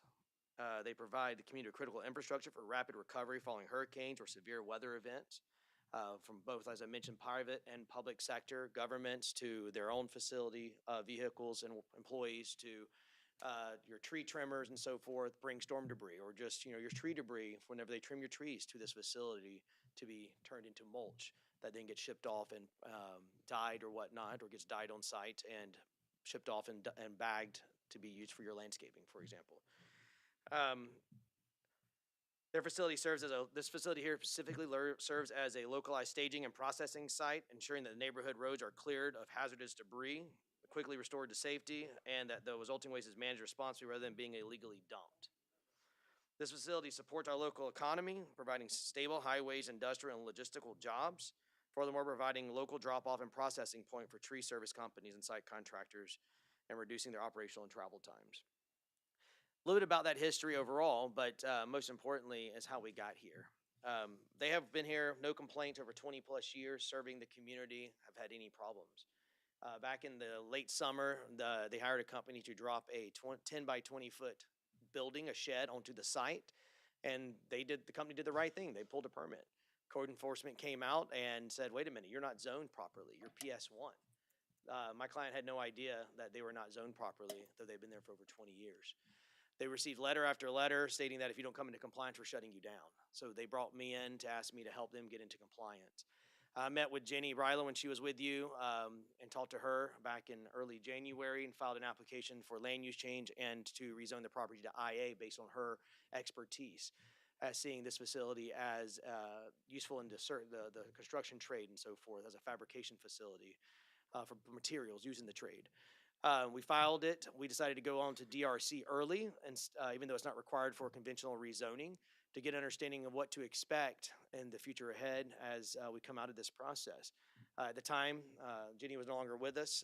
The staff suggested that we go IB. We followed staff recommendation, made it and reapplied as IB, went to CCAC the first time where they approved us for the land use change. But they questioned why are we going heavy industrial adjacent to residential. I too questioned that, not understanding why we would do so, but we took their recommendation as well and went back to staff and followed the PID that you have before you to address the issue at hand. We went back to the CCAC after filing the PID. They recommended approval of the PID and came before the Planning Commission just last week. And before them, gave the presentation where they recommended unanimous approval. To highlight a few things, if you're familiar with the zoning map here, we have IA adjacent to us, abutting our property to the west. That provides all the current uses that we are requesting in the PID. And the PID is requesting all the uses that are in IA, which we requested originally through conventional zoning, which, well, I was surprised during Planning Commission that we basically did a full circle maneuver, if you will, went from applying for IA to only get PID with IA uses in it back to basically what we originally applied for, though it was recommended by staff originally not to have us be, to have the IA. There is no land debris. There's only two, and Dodie can expand on this, two type of uses that are somewhat similar, and that's a land debris recycling, and there is a just recycling facility, but this use is actually silent in our code that we provide. And so bringing that up in the Planning Commission and staff agreed with us, agreed with the Planning Commission, as you've seen in the report, that this is the best use. So what we're asking for you today is approval for the PID, which does address the current state of the property today, our plans for the future to add 3 up to 7,500 square feet buildings on there to further enhance our operation for our mulching and dyeing process, to be able to put our heavy machinery and equipment into the buildings as well, and then also to hire additional folks. Right now we have 1 employee on site. Our plans are to add an additional up to 9 employees, and these will be high wage jobs also. I have Adam, there's no retail sales on site. We are heavily regulated by DEP. They audit us monthly, and I do have Adam Smith here with Gaston to answer any technical questions that you may have otherwise. This is a matter of us coming into compliance so that we may continue to operate, but also since we're here with the PID, we are seeking additional approval on to be able to continue operating into the future and grow where we are currently. Thank you so much.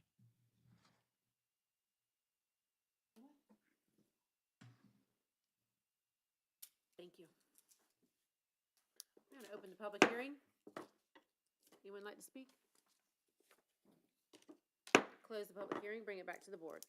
Madam Chair, I have quite a bit that I would like to say on this. First of all, I want to correct the record because I remember getting calls from you, Josh, about you didn't want to go to the CAC and you didn't want to do a PID, so you fought it tooth and nail. And so I want to correct the record as it wasn't our staff that was resistant, it was the applicant. And I went back and watched the Planning Commission because you called me last Wednesday morning at 8:08 a.m. and asked me, did I watch it? And I was busy, and so I didn't watch it. So I went back and watched it. And on behalf of our staff, I am greatly offended at how you treated our staff. Because there is no our, you mentioned our code. You don't live in Clay County. And you can do business in Clay County, we welcome business in Clay County, but they are ours. And you were disrespectful and condescending, and you were tonight again. And you're trying to blame our staff for this. You said yourself, Gaston got letter after letter about noncompliance, about not being in from code enforcement, and then they decided to hire you to fix it. It's not the county's problem that they were not in compliance. In fact, most people in Middleburg thought they weren't doing business there anymore because nothing had gone on there. And so then when they dropped the building, of course, we have to follow our process. I disagree that this has anything to do with construction materials. The last thing that I want to see is concrete crushing going on in there, which is heavy industrial work, or, you know, the grinding up of toilets or 2x4s or whatever. This is about tree debris and mulch.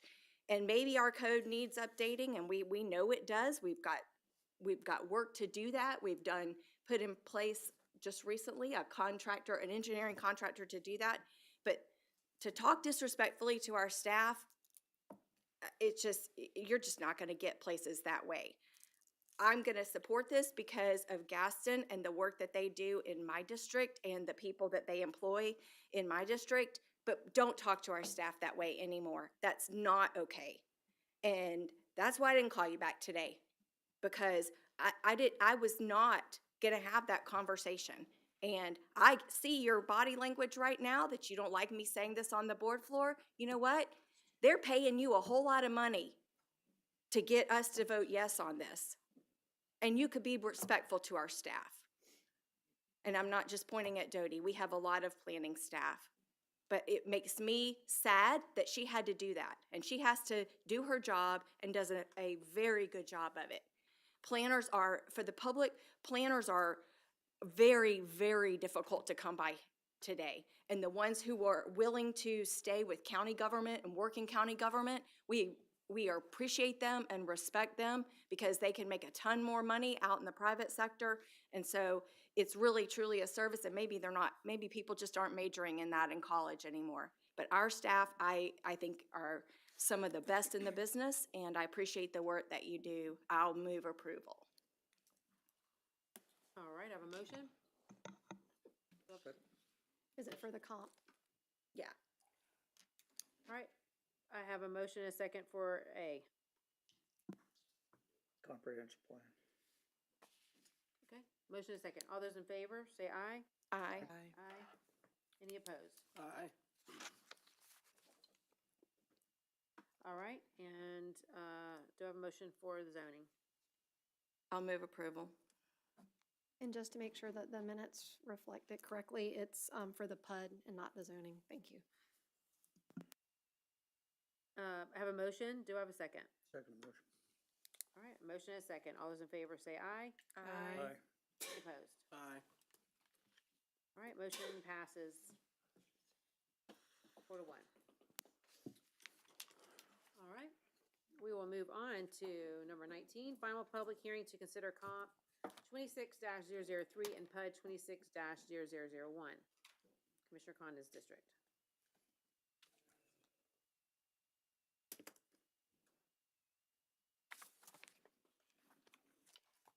Thank you, Madam Chair. This is a small-scale comprehensive future land use map amendment, as well as a rezoning to PUD. The Planning Commission heard this item at their May 5th meeting.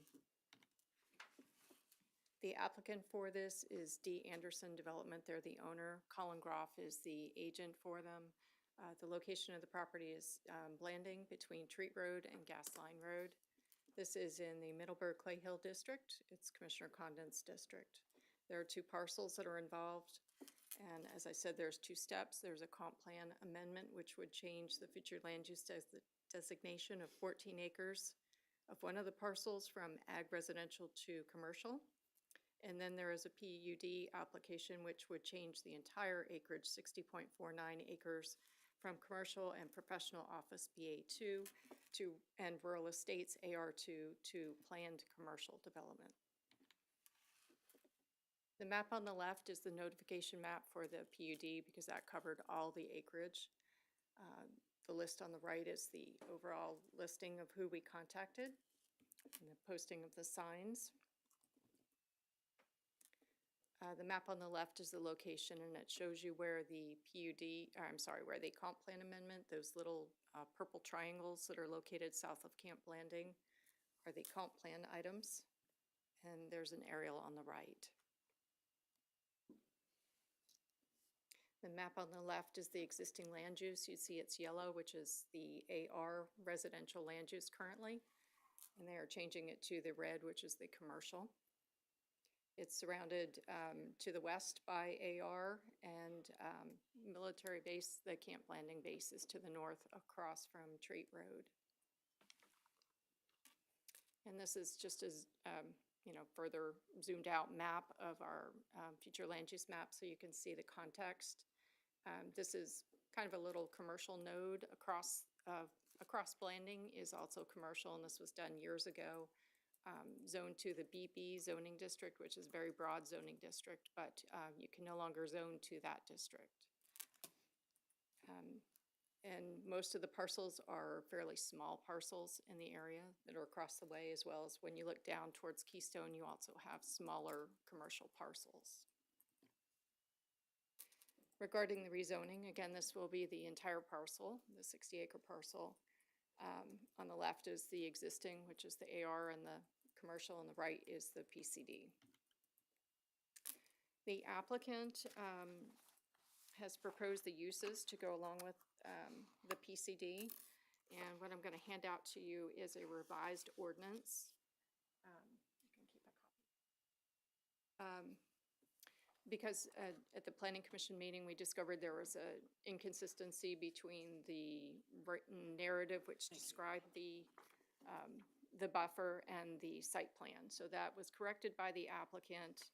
It's corrected in this ordinance, and on my slide, I'm just showing you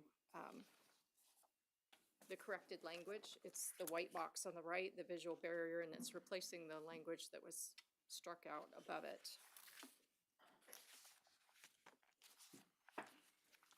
And that is also in the ordinance that you have on their page 3. So on the left are the permitted uses, and this is kind of a broad list of uses, generally based on the BB zoning district across the way, across Blanding. So that's also included in the ordinance that you have in front of you. Some of the features of the PCD, again, it's supposed to be better than what you could get under the standard zoning. So they've provided this additional buffer. Typically, buffer for commercial to residential would be a 20-foot wide B buffer, which means it's 20 foot wide, and it has a 6-foot visual barrier, which is either a fence, shrub, hedgerow built at, planted at 6 foot at installation, or a wall, along with tree planting. What they're proposing is to retain a 40-foot natural buffer and add a 6-foot fence. So you'll have the buffering at both levels, down at the lower level, which is more, protective of the adjacent residential, as well as the tree canopy. And they've also included language, if they were to remove the trees, they would plant the B-type buffer, but it would be to a 40-foot. So you'll have the 40-foot spacing as well as the tree cover and fencing. They've included lighting standards to control light trespass. They've also included sign standards. They will have a common stormwater system for the entire development. And it will ultimately be 6 lots ranging in size from 8 to 12 acres, each with a 40% floor area ratio. This is the site plan. Over on the left, the green is the 40-foot buffer, and then they have a 20-foot buffer to the north, which is to Camp Landing.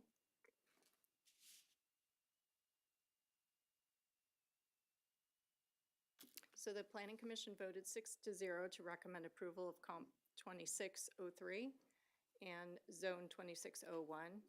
Staff finds that the criteria for the comprehensive plan amendment have been met and recommends approval of Comp 2603. And staff also has reviewed the criteria for the rezoning and finds that it meets the criteria for zoning to 260001. I'm sorry, that should be a PCD number. Should be, I'm sorry, PUD 26001, not Zone 2601. Do you have any questions?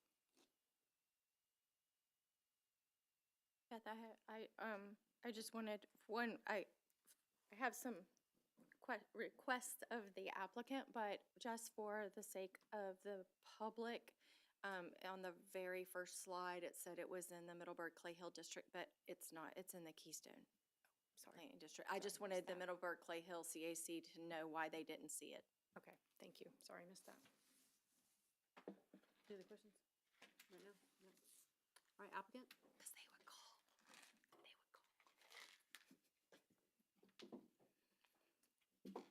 Colin Groff, Black Creek Engineering, 3900 Paso Fino Road.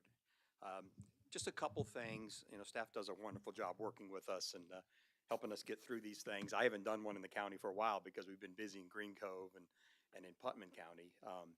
But a couple things on this. So the reason I always question is why are you doing a PCD instead of a straight zoning? The applicant actually owns the property. They're actually going to move their business there. So that's the plan. Is they're an expanding business. They need to grow. So they're going to move their business there. They also wanted to then control what other businesses went there somewhat because they actually would fit into BB4, maybe BB3, depending on how that's, again, it goes back to how you define these things. But there are some uses in those that may not be compatible with other businesses. So we tried to get the compatible businesses together under PCD. We also wanted to make sure common stormwater makes total sense on sites like this, so there's not a bunch of individual facilities. It's maintained by a property-owned association. And that's probably from me to the client. I like vegetated buffers. I think they work better than clear-cutting a site and trying to put a fence up and planting trees. So one of the things we wanted to offer, they wanted to do too, is that 40-foot, because along that side where the agricultural residential is, it's fairly heavily treed, so we wanted to leave those. So if it's done with the fence and the trees, you're not really going to see much from those areas. I mean, you might see a little bit in the wintertime when a lot of the leaves fall off, but you won't see much. The second reason going to this, it makes sense to the north. This is a good use for the military. We did have some questions from the Planning Commission. Did the military see this? This is a great use for them. They don't want residential, as you all are aware. So this is a good use for them. We put the lighting standards in there to make sure there wasn't any overflow into their sites, so it doesn't affect. They're probably not going to get that far south training anyways because they keep a buffer for their training, but it does that.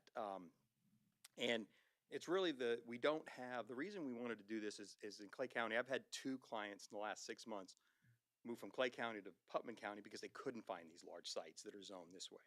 It is tough. There are some out on 301. There's some scattered around the county, but they're getting tougher and tougher to find. So we think there's a need for these 8 to 12 acre sites for the more heavy commercial uses, contractors, the owners of contractors, so moving their business. But contractors have equipment, they have, material storage, they don't need a lot of office space and all of that. So there's not a lot of cars because a lot of their employees go right to a job site, but they need the space for their equipment and things like that.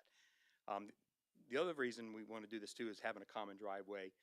I think DOT's, likes that. They like these common driveways among lots, so we'll be able to do that. And this site also is really not good for much else because there's a big transmission easement right down the middle of it, and there's one right along the front. So it's kind of tough to make it look really nice, but we're going, we have the buffers and all that built in. It'll be on the back side of the easement. I'm trying to think if there's anything else. Other than that, I think it's fairly straightforward. We did have to work on the buffer language again, and I really appreciate staff. They caught some inconsistencies. We wanted to make sure it was clear, so we cleaned up that language. And any questions? I'll be glad to answer them. I have a couple of requests. Okay. I don't have an issue with what you're doing at all. So I was wondering if your applicant would be willing to take the buffer and extend it all the way to the corner at Gas Line and 21. Can you bring up the map real quick? Yeah, Eric, can you put the map on the front screen? Oh, you mean along Gas Line? Yes, because there's houses. There's 2 houses. Yeah, I don't think that's a problem. There's 2 houses on the other side of Gas Probably Line. intended to do that. We just didn't draw it right. So See at the bottom where there's that line that's not got your green stripe? Right. It needs a green stripe. Okay. Yeah, I don't think that's a 'Cause problem. Directly across the 2 lane of gas line, there are now 2 homes there. Okay. Yeah. And, I'm sure they would appreciate it. Yeah, There's- whichever. There's trees there now, so I don't know if you just want to leave it, but whatever you decide to do, I think that I would mean, be I always good. recommend trying to leave trees too, so I think that's perfectly fine. I think it fits the site well. We probably will need an emergency access onto for fire onto gas line, so that's the only place where there'll be, but it'll be a fenced emergency access. So, Okay. Like one of those, like with the, okay. And yeah, then, because they like lots of exits and entrances, so, yeah, they do. which is good. They had to go to the little Jiffy store right not too far from there, caught on fire today, and they had to go. Okay, so then the other one was, and I'm sure they won't have a problem with this, but I wanted to ask if you would take out automotive parts, because we have now our 4th auto parts store going in Keystone, and no one wants another one. My bet is on this size lots, you're not gonna get one anyways, because they're It too doesn't big and matter. too We got, expensive. we're but getting one on the yeah, corner at. no, we don't have a problem Okay, with that at all. and then will you take out the RV and boat storage too? So that's a conditional use, meaning we would have to come back. Okay, so that one we'll do leave we? there. Are you thinking about that one? Can, You come back to staff. oh, come back to staff. Can we add, do we come back through the process to add it? We just don't know who's gonna come Are in. you thinking about it? Your guy back behind you, he kind of shook his head. You know, it's good to have because you have a lot of large lots there. Somebody may come in and offer a lot of money, and of course. Yeah, there's RV and boat storage, I guess you would call it, across the road from it, and it's not sightly. Well, first of all, the RV and boat storage, we have to meet the current standards, which is nothing like what's across the road. The current standards Yeah. are pretty tough. And the reason is as a conditional use. Now, so that only goes back through staff. Is there a way to add that as it comes back to the board, or? If it were left out as a use, then you would have to come back and ask for it. Okay, well, That would be your means to come back and ask. up to you You'd guys. amend the PCD at the time. I can live with it. I Okay. can live with it. It's Because just, it's just not ideal. I mean, Right. if you're looking at commercial development, we want commercial development. RV and boat storage doesn't bring jobs. It does not. But the new standards are, would be set back, there'd be fencing, there'd be, landscaping and all of that. So, my bet is in that location, nobody's gonna want that down there because everybody, most people keep it in their yard. Right, So yeah.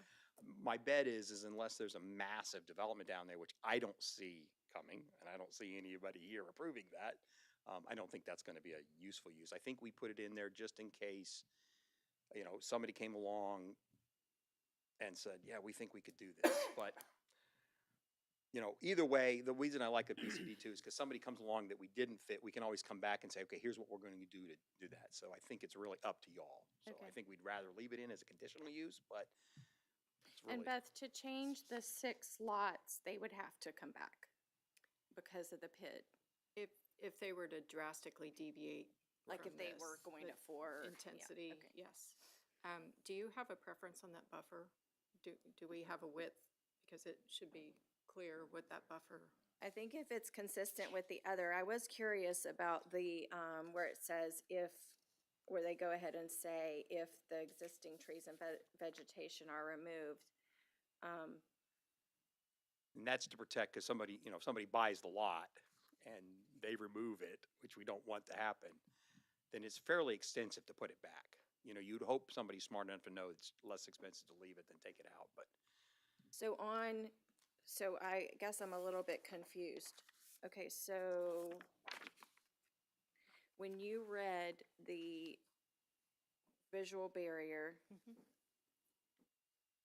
I thought that I saw that where it says a 40-foot buffer with natural area, minimum 6-foot high fence on the interior of the buffer.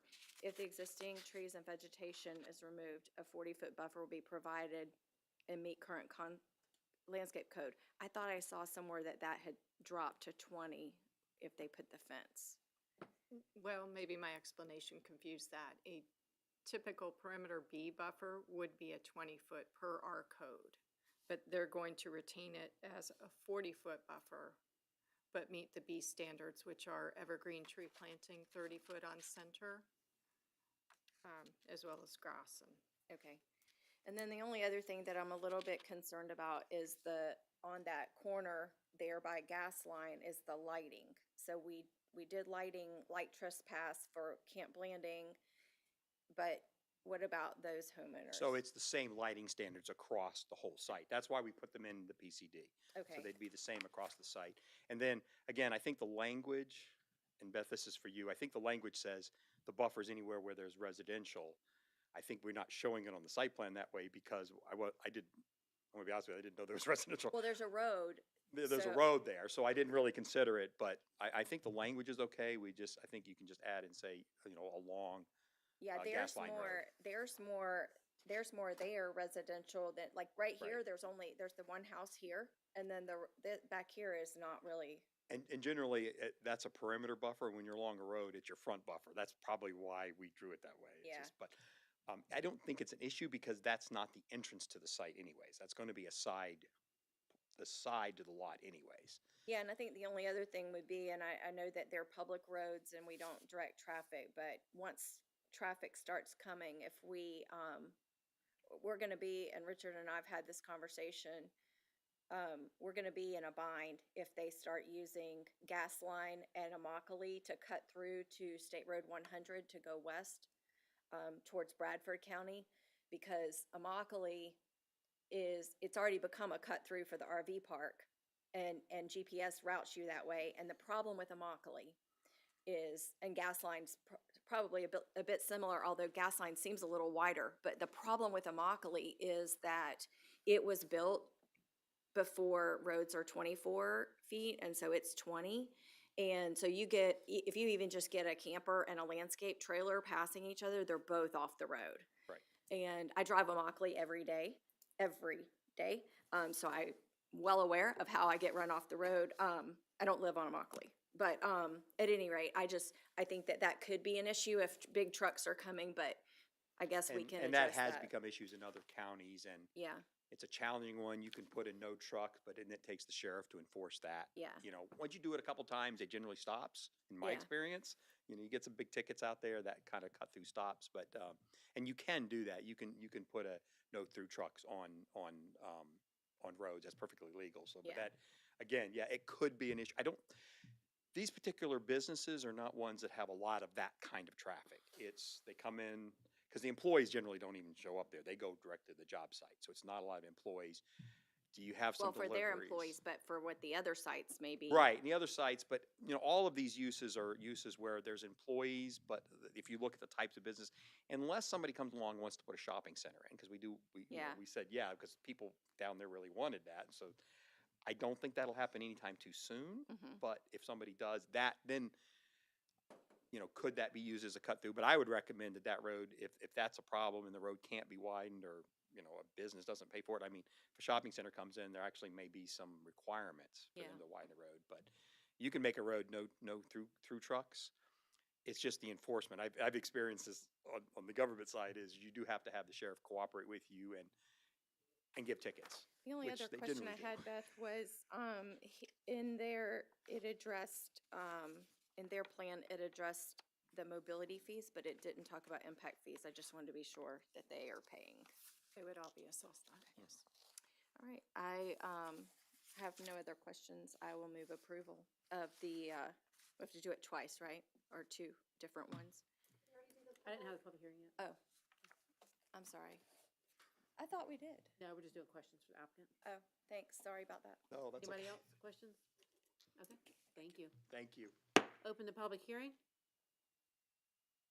Close the public hearing, bring it back to the board. Still want two motions? Okay, so I would move we approve the future land use amendment. Second. Here, a motion is second. All those in favor say aye. Aye. Any opposed? All right. Motion for the PUD. Move to approve the PUD. A second. Motion is second. All those in favor say aye. Aye. Any opposed? Passes 5-0. All right. We'll move on to public hearing on petition to close, vacate, and abandon Kosar Avenue, Middleton Road, Kosar Circle, Circle Drive West, and Sandalwood Street. So this is a petition that actually goes along with item number 19. You'll have seen that the part of the property has some unopened right-of-way on it. And so Mr. Groff has just requested that that portion that is unopened be vacated to facilitate the development of the 6 lots. I think it was intended to be residential roads when that AR was, if that was to be developed, but I'll move we approve that. Is it a public hearing? Public hearing, yeah. No questions for? No, okay, no, no. okay. Open public hearing? Close public hearing. I'll move to approve. Motion is second. All those in favor say aye. Aye. Any opposed? Passes 5-0. We will go back to active and upcoming formal solicitations. Jessica, please.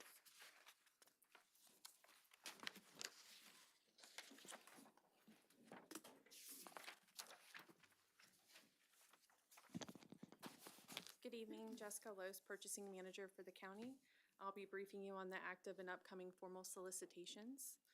For our active bids, we have RFQ number 2526, Construction, Engineering, and Inspection Services for Sun Trail. 8 bids were received. The evaluation committee is meeting next week, and this is scheduled to go to the June 9th board meeting. We have the Carl Pugh Park drainage improvements. 8 bids were received for that one, and it is scheduled for the May 26th board meeting. The jail fire alarm upgrade for the Clay County Jail, 4 bids were received for that one, and it's scheduled for the May 26th board meeting. The public-private partnership to design, build, and finance a public safety complex in Clay County. Bids for that one will open on June 5th, and that's scheduled for the July 14th board meeting.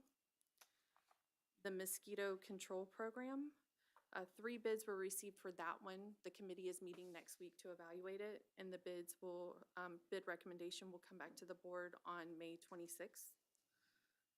The Oak Leaf Community Park drainage improvements, 5 bids were received for that one, and that is also scheduled for the May 26th board meeting. We have the mobile trailers for the firefighter gear storage. That one will open on June the 2nd, and it'll come to the board on June 23rd. The EMS medical supply, that one will open on June 2nd and come back to the board on June 23rd.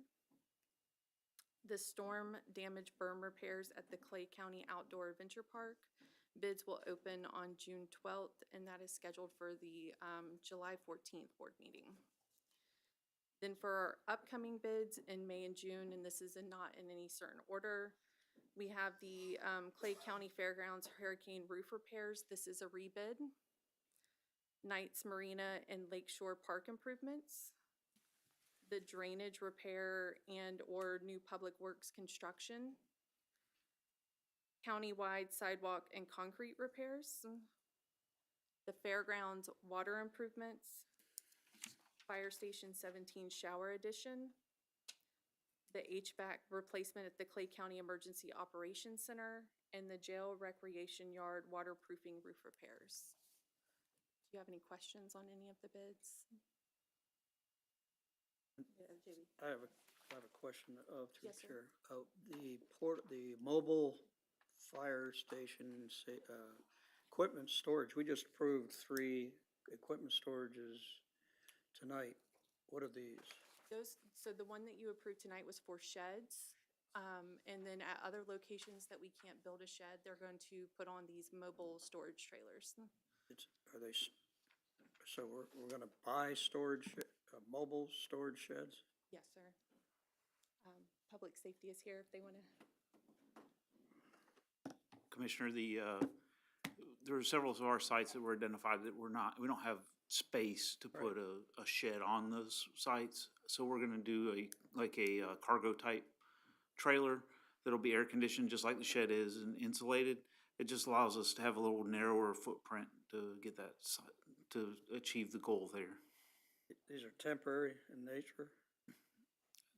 Temporary until we have a permanent solution, so I would say they're more permanent than temporary. How many of these mobile trailers are we purchasing? I don't have that figure off the top of my head. I'm thinking it's around 5.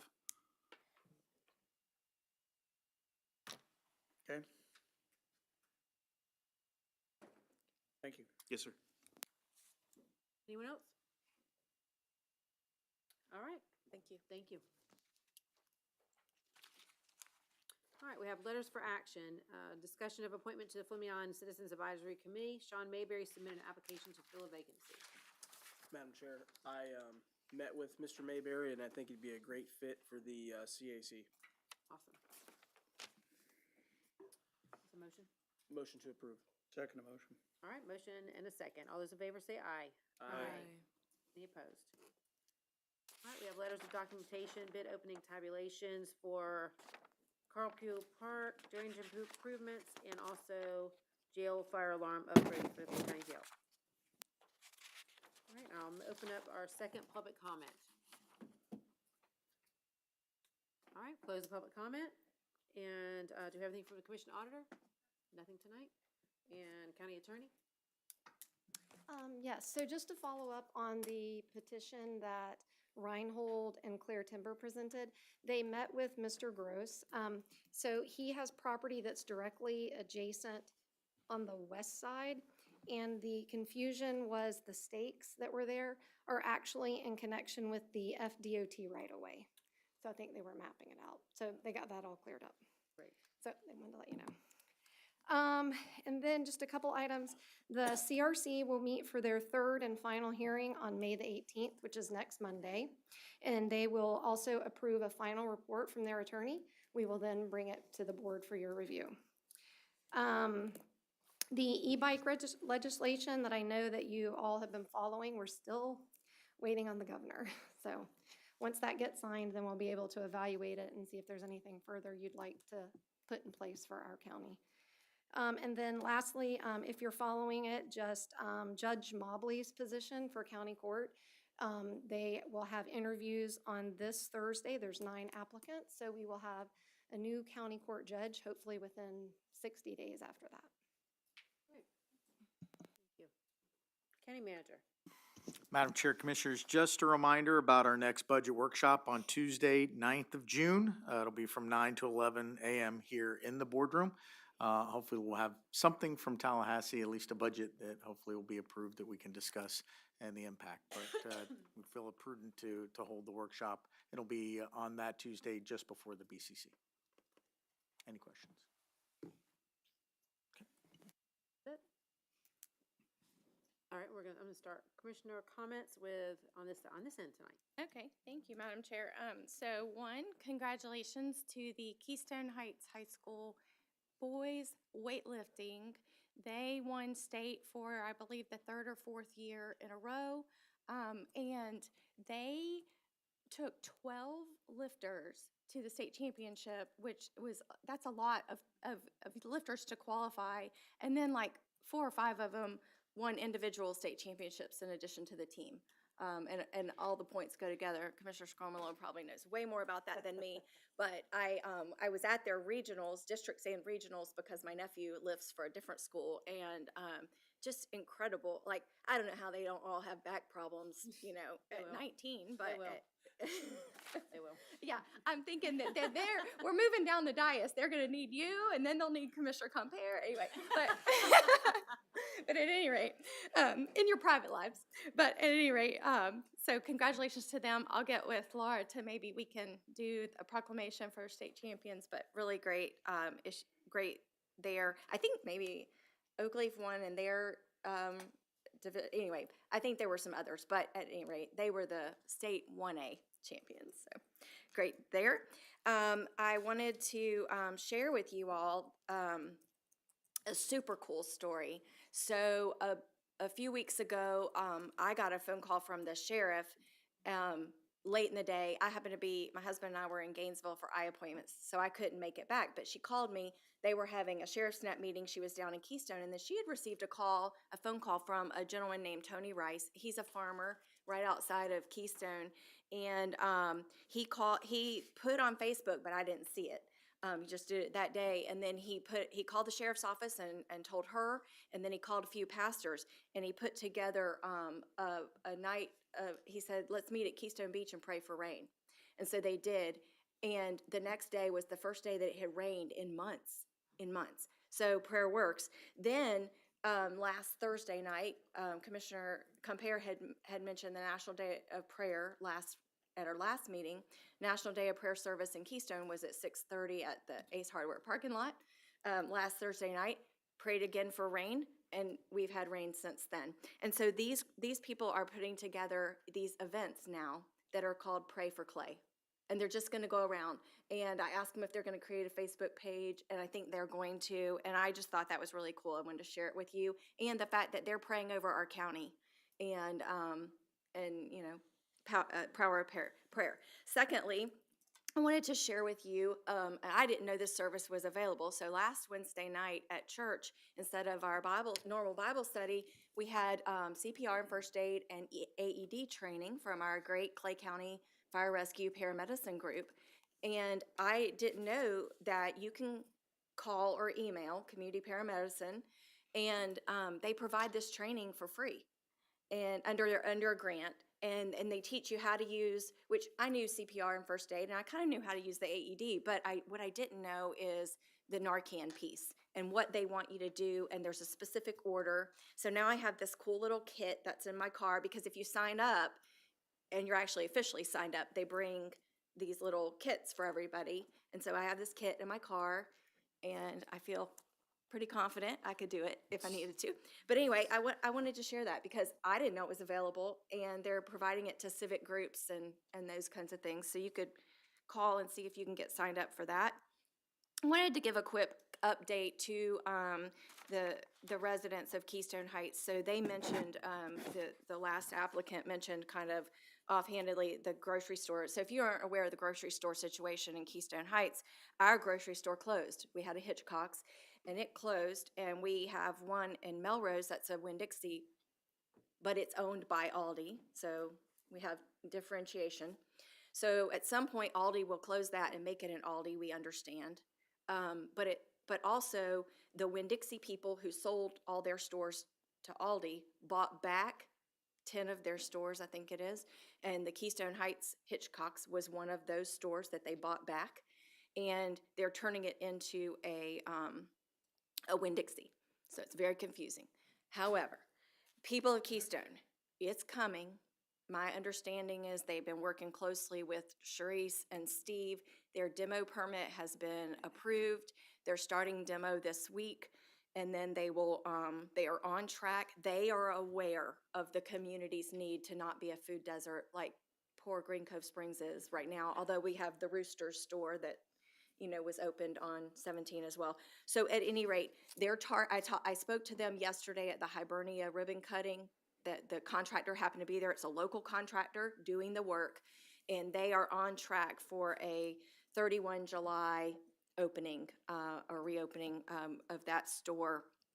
And so we're hoping Aldi doesn't pull the trigger before then. They told me you would think they wouldn't because they're getting all the business, but they said it's unpredictable. So we are paying attention to it as a county. Our building department and staff, Sharice and her staff, are closely working with the contractor to not miss any hiccups so that we can get groceries back available to the people of Keystone Heights. And then finally, Madam Chair, I wanted to bring to you, Commissioner Reniger and I had attended the Northeast Florida Regional Council meeting last week, and Nassau County had put a moratorium on data centers, and this is their ordinance. They've had the first public hearing. They're going to have another reading, and I would like us to consider adoption, not tonight, obviously. I wanted to give you the copy, and I would like for us to consider adopting the same moratorium. So it's a temporary moratorium on data centers. As you probably followed in the news yesterday, the governor signed the bill on data centers, and the bill that was passed at the legislative level says it is up to local governments to address data centers. There's already 47 data centers in the state of Florida. There are none in Clay County, and we don't have any current applications for them, and that's key. Nassau County didn't as well. That's why one of the reasons they could put the moratorium in place. But also, It's only for 1 year, and if they, Nassau's, if they get an application, it immediately takes the moratorium away. Then they have to hear the application. Why is it important? I think in Clay County for 2 reasons. The first is our code is silent on this. And we heard tonight a different situation where our code was silent and we're trying to patch together. Nassau has formed a task force to address, their code is also silent. So I think we can, we know our county staff has a great relationship with Nassau. We can learn a lot from that. And then the second reason I think it's maybe more important in Clay County than it is in Nassau, they would probably disagree, but I think it's more important, is because we are the aquifer recharge. And these data centers need a whole lot of water. And so since Keystone Heights sits on the aquifer recharge, one of the aquifer recharge areas, I think it's really important that we take a look at that. So I wanted to share that with you. And then the final thing that I wanted to share with you, Commissioner Reniger, at the last meeting you asked about the Keystone Heights CRA, and County Manager and I both had a conversation with Colonel Booth, who's the city manager there in Keystone Heights, and he's prepared to bring that. They had a workshop tonight on septic to sewer, so I believe he'll be at our next meeting to give us a little update on the Keystone CRA. I did attend last night. They had, so their city council is their CRA board, and so they had a CRA board meeting last night at 5:30. I did attend it, and they publish a lot online, but they didn't publish their minutes, or I had a paper copy of the agenda, but it really didn't give any information. Right. So I asked, Jamie will bring that. Sure. And he's aware you wanted an update. And they are active, so it's a good one. Good. Thank you. Thank you, Madam Chair. I second your congratulations to all the weightlifters. Clay County did really well and had a lot of state champions, which is great. Actually, that's where I'm headed tomorrow, so congrats to 2 local baseball programs. So my alma mater, the Clay High Blue Devils, went all the way out to Chalk-Tahatchee and Fort Walton Beach and won 2 out of 3. So the Blue Devils are headed to the baseball Final Four in a couple days. And then also the St. John's Country Day Spartans. We welcomed a team from Tallahassee and won our regional. So I'll be heading to Fort Myers to cheer them on. So it's fun at the end of the school year. This last week, I got to attend the police memorial ceremony at Moose Haven, and Clerk Green did a great job as the MC, and Madam Chair did a great job reading our proclamation. One of the things that, for me, that really hits home with that ceremony, I've been going to that probably 4 or 5 years now, is, number one, the substantial memory of each one of those officers remains in our community. But I think the thing that is toughest to see is that when tragedy strikes at any moment's notice, there's a lot left behind.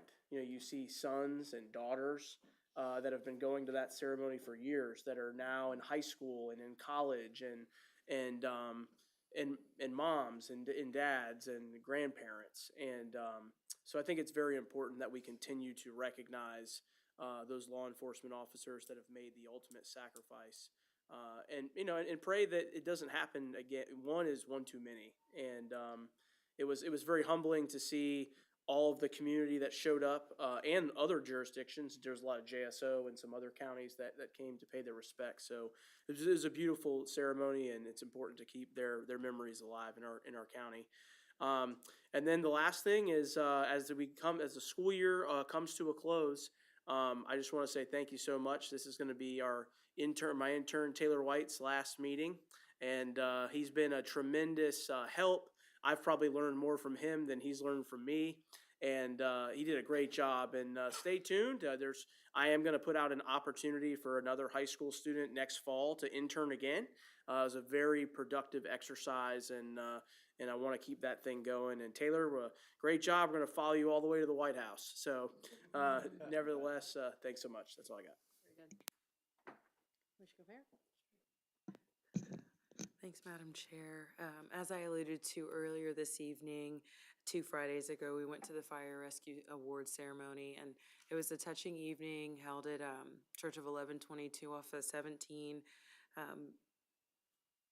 I don't know what more to add than that it was an honor to see so many of our heroes being recognized for their selfless service. It was really neat. Enjoyed that.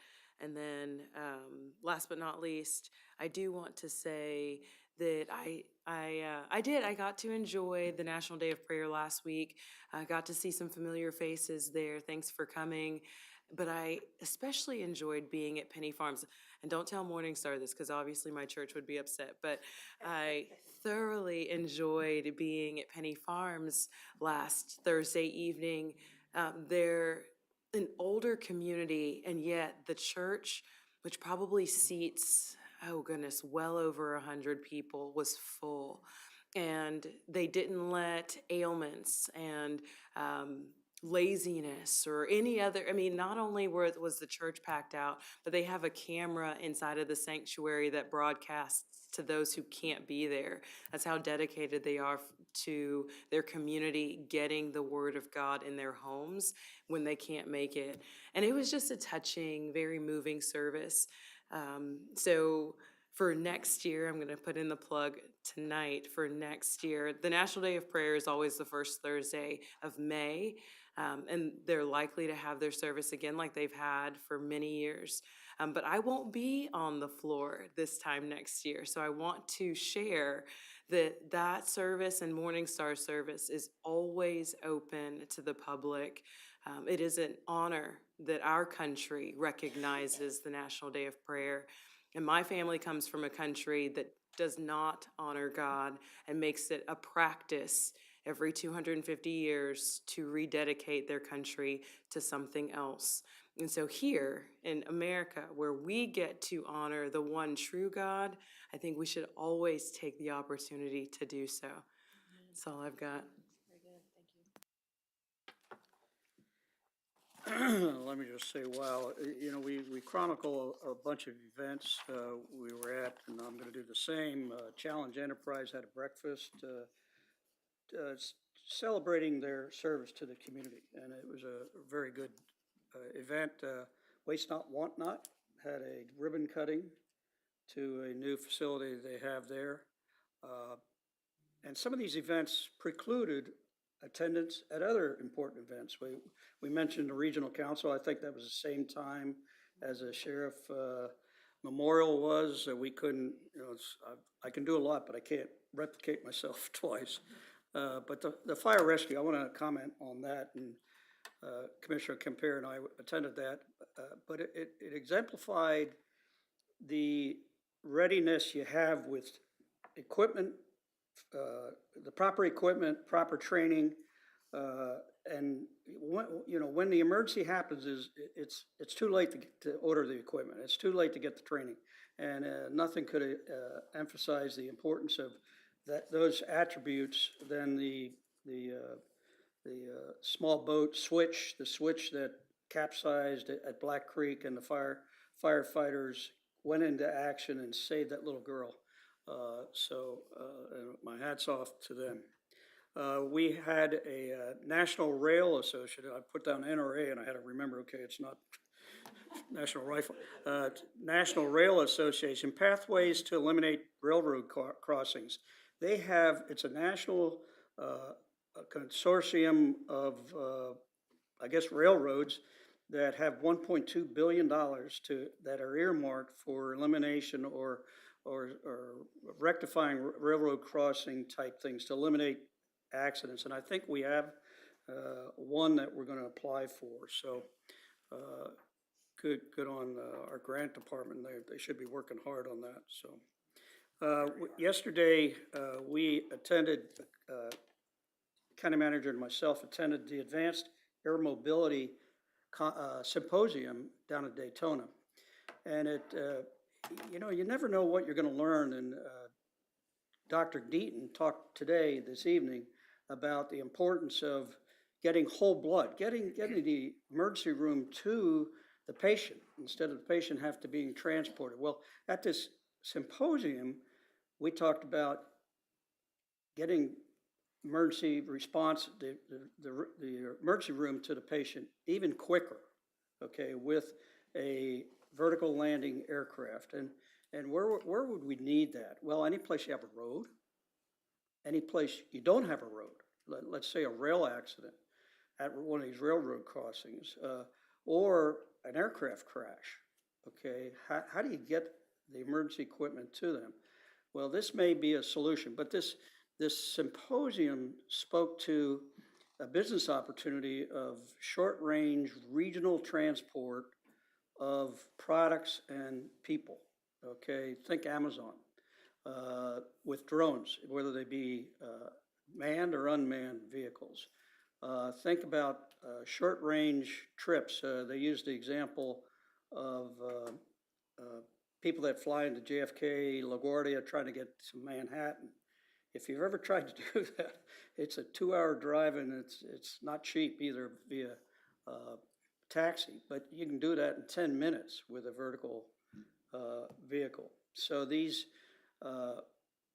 vehicles are coming, and if you're not ready, if you're not ahead of the game, you're behind. And so you can thank our government in Tallahassee. The governor has put an emphasis through Department of Transportation, who set up this symposium, to take a look at autonomous vehicles. And to the point where FDOT has a SunTrax. It's a 450-acre test track down near Lakeland where they test autonomous ground vehicles. So there's a SunTrax ground, and now there's SunTrax air testing autonomous vehicles down there.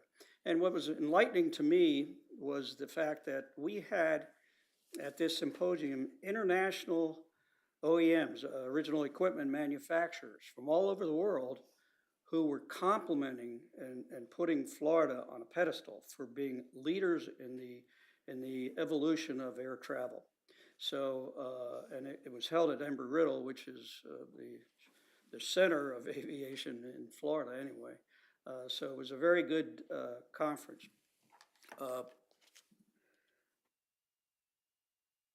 I'm going to mention, I guess, I talked about events that we've already attended, but I'm going to mention two that are coming up. Well, one, I guess, Riverfest we've already talked about. That's Memorial Day, May 25th. But May 21st, Supervisor of Elections is going to,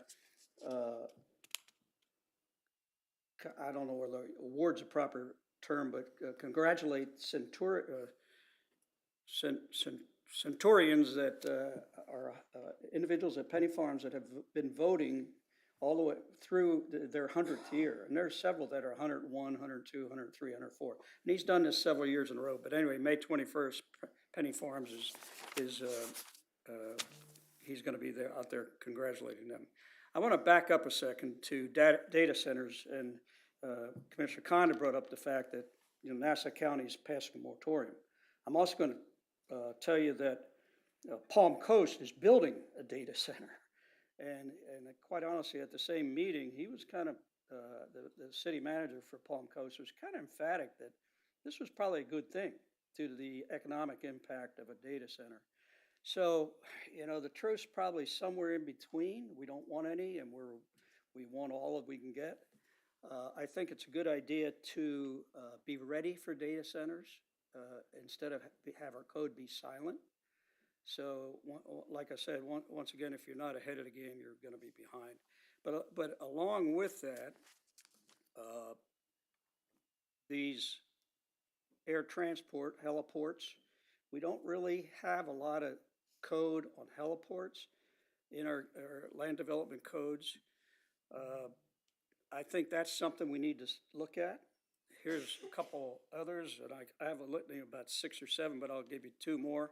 Healthcare costs, I've been harping on this a little bit, and I'm going to ask you, and I haven't had time to research this yet, but how many semi-private rooms do we have in our hospitals? Do you know? That used to be the standard, okay? Today, we have suites. I mean, I went to Baptist, and they have a maternity suite. And then we complain about the cost of healthcare, okay?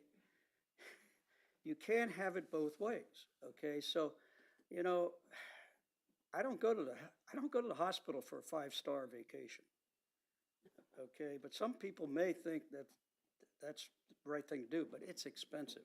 So if you want to bring down health care, maybe we ought to look at semi-private rooms, and I don't know how many hospitals even do that anymore, but maybe they should. The other thing I just want to bring to your attention is, I brought this up before. Here's another area that I don't know the solution yet, but I know the problem. And that's Doctor's Lake gets so polluted every year. We've had 100, I asked Department of Health to look this up. In the last 5 years, we've had 139 health alerts on Doctor's Lake due to algae blooms. 139 in 5 years. And what are we doing about that? Answer, nothing. So that's something we ought to, I don't know what we can do. I know county manager and I we had a meeting with, I forget what the firm is, they bubble oxygen into the lake, and we're gonna, I think it's the 21st of this month. I met with them as well. I You did did? too. Yeah. Yeah, I Okay. did too. So There's one coming up. but we're not doing anything, okay? I don't know what the expense is, I don't know what the results would be, but it's something we ought to look at. We have a body of water that is so polluted that we have health alerts that stay away from it. You can't fish in it, you can't recreate in it, don't even get near it. And so I find it that I think that's something on my to-do list, okay? I don't know what it is yet, but we need to research that. So with that, and lastly, I want to say, a lot of times I get a little bit vindictive about or negative outlook about the future, but yesterday we were at Embry-Riddle, and I don't think we could have found more enthusiastic young people with a great outlook of their future than those graduates. I mean, they were beaming, they were excited about these were kids that were graduating and just couldn't wait to get out there and do their thing. So they're out there, so it's just enlightening. It took me back a long ways. That's the way I used to be when I first started flying airplanes, and these guys they're just loving it. So it was a good experience. And that's all I have. Thank you. Thank you. All right. Couple things. I thoroughly enjoyed the police memorial. By the way, I know there was so many other things that we could have been at, and sorry I missed the National Day of Prayer. But Kurt Green, you definitely did an amazing job, and it's always a touching ceremony. I was very impressed with Moose Haven's new pavilion. Wow. I mean, I think before we were just in the gazebo, whoever was speaking, but now the whole audience is underneath this beautiful pavilion, so it's very nice. And so I've been asked by Commissioner Auditor Heather for the board to consider an amendment to her contract to increase her salary and benefits. Her employment agreement provides the board in its sole discretion the option to adjust the salary and or benefits. And so I wanted to discuss that, if anyone has anything to speak to about that, or if anyone would wish to entertain a motion to open that agreement. And I'll pass that on to everyone here. Madam Chair, I hadn't shared this story before because I didn't think there was a need to, but I'm going to share it with you tonight. So when I was in your chair the first time as chairman, I was approached by the commission auditor for the same thing. And at the time, I could even tell you what I was wearing that day. Distinctly remember the conversation because I had been to visit our oldest son in New York, and my flight was canceled twice, 2 days in a row. There was a hurricane off the coast, and flights couldn't fly from New York south to Jacksonville. So I was flying home to make the board meeting. So that's why I know. And I had the meeting with the commission auditor because she wanted to have the meeting, and so I didn't have any paper. So I took notes on my iPhone, and I have the note here, and the note is dated September 12th of 2023 at 10:10 a.m. And Heather said to me that her comp was at $95,000 with $10,000 deferred compensation, and she wanted it to go to $135,000 with $15,000 deferred compensation.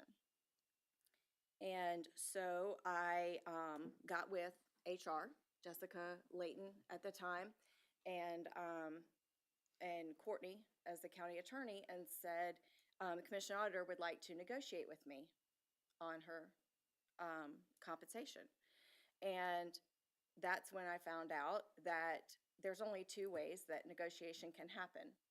And that is if one of the five of us chooses to reopen one of the three contracts that we have with our three employees, or if that employee asks for their contract to be renegotiated. So my first point is I am disappointed in the process that you were approached in the same way that I was, because Heather knew what the process was at that time, that she should have come to us and asked to have our contract reopened. Nonetheless, that's where we are tonight. At the same time, in September of 2023, the entire, and for your benefit, the entire commission was undergoing the entire BCC was undergoing an external salary review, compensation review by an external company that actually the Sheriff's Department piggybacked on as well. And at that time, they came back with any recommended changes throughout the organizational chart. And they came back with some recommendations for our three employees as well. And so I was able, as chairman, before it went on our agenda, I was able to have a conversation with our outside labor attorney, because Courtney is one of those contracted employees, and ask her, what do we do with this? We have this recommendation. Do we need to reopen all three contracts? What do we do? And she said, because it was an organizational-wide change, it didn't need to go back to contract negotiations, reopen the contracts. However, it needed to go on a board agenda, which all of us met on. It was on a consent agenda. It was approved. And so then, after that was done, Jessica made documents, and then as chairman, I had to meet with the three to give them their recommended changes. In the commission auditor change, it did not come back at the 135 she asked for. It came back at the 114, where she is. She got very upset in our meeting and refused to sign the paperwork. I followed back up with HR to ensure that she got the compensation, whether she signed the paperwork or not. I understood she was upset. So here we are today, and last week she called me and scheduled a meeting with me and called me. And at that time told me that she had talked with you and that she understood that the process had to come to tonight. She thought it was going to be an agenda item, and that she gave me a list of things, duties and things that she did, which I wasn't aware of that she was doing. But she also told me her bottom line is $165,000 and a change in the deferred compensation to a percentage of her base pay versus an amount. And so I kind of looked at it in two ways. One is the role of commission auditor, and what are the five of us paying for a commission auditor to have that role. And then the person that's in the role, I think, is a separate conversation. Because I think the person in the role, you know, we do performance evaluations every year, and for exceeds expectations, you would definitely reward that work in some way. And then I did some searches on my own and some homework. Frankly, I've lost a lot of sleep over this. I have a stomach ache right now. It's really bothered me that we have had to have this conversation, and yet we have to. This is the process we have. We have to have it out in the open, in the public. It's what the county has designed for us. So I don't feel like, for me, that the commission auditor position is a $165,000 a year job. An outside organization did the evaluation, and they came back at $114,000 and for that role. We do also, because of Amendment 10 passing back in, I think it was 2018 or 2020, the role of oversight, financial oversight for the BCC transferred to the clerk and comptroller's office. And we have a whole inspector general office there as well, that they have that hotline and they do their audits as well. So for me, I'm not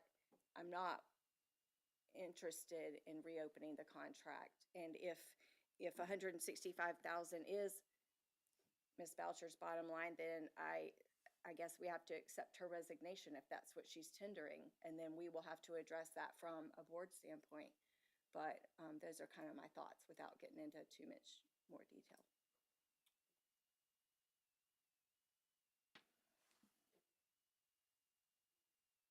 Comment?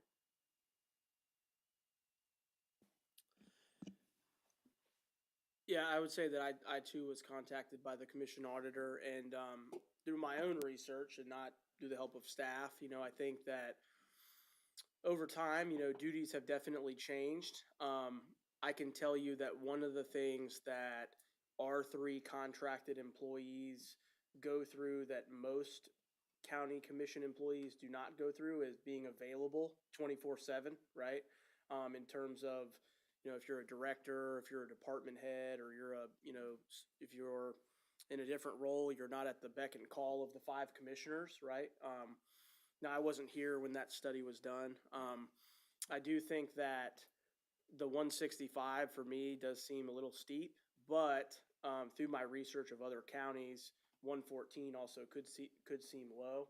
So I would be amenable to discuss. Now, does that mean I'm set on a number? No, but I'd be amenable to discuss. To reopen our contract? For discussion. I mean, it doesn't mean nothing. It does not guaranteeing any changes, but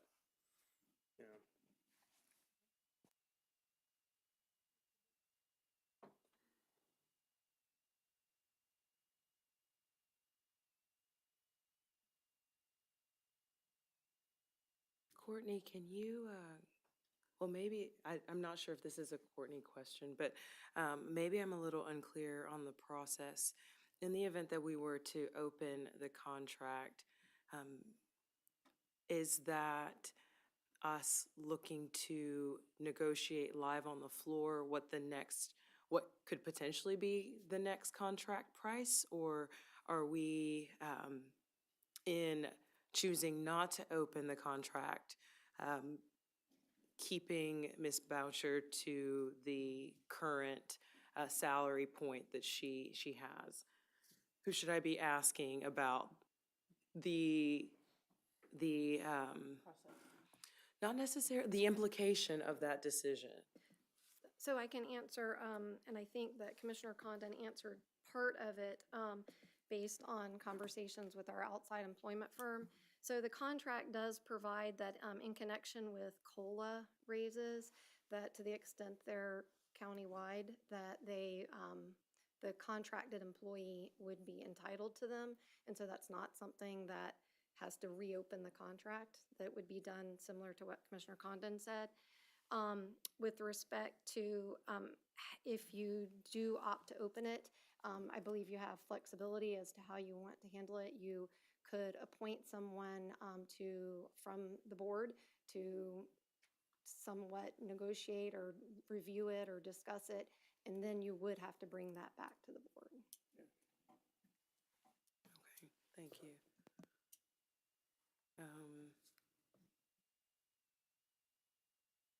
Yeah, I had a lot of heartburn over this also,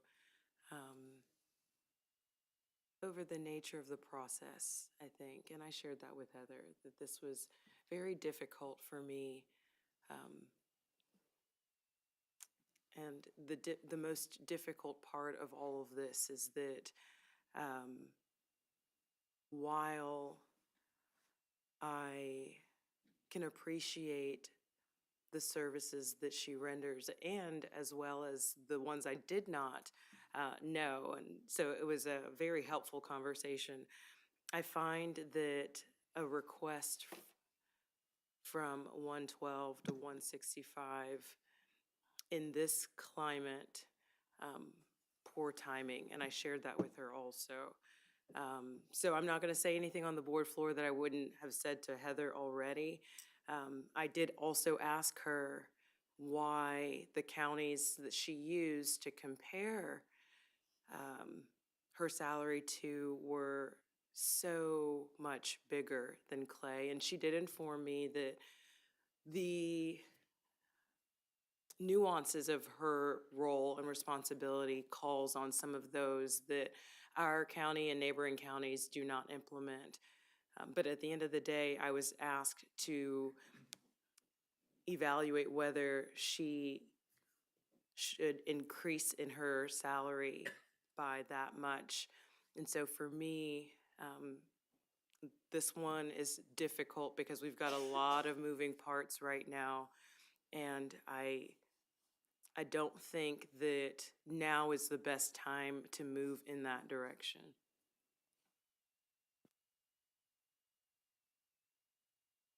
If I understand the process, it's the employee's right to open the contract and renegotiate it.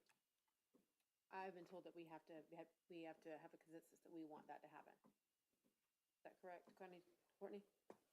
The language specifically, under the contract provides, right, I can read it to you.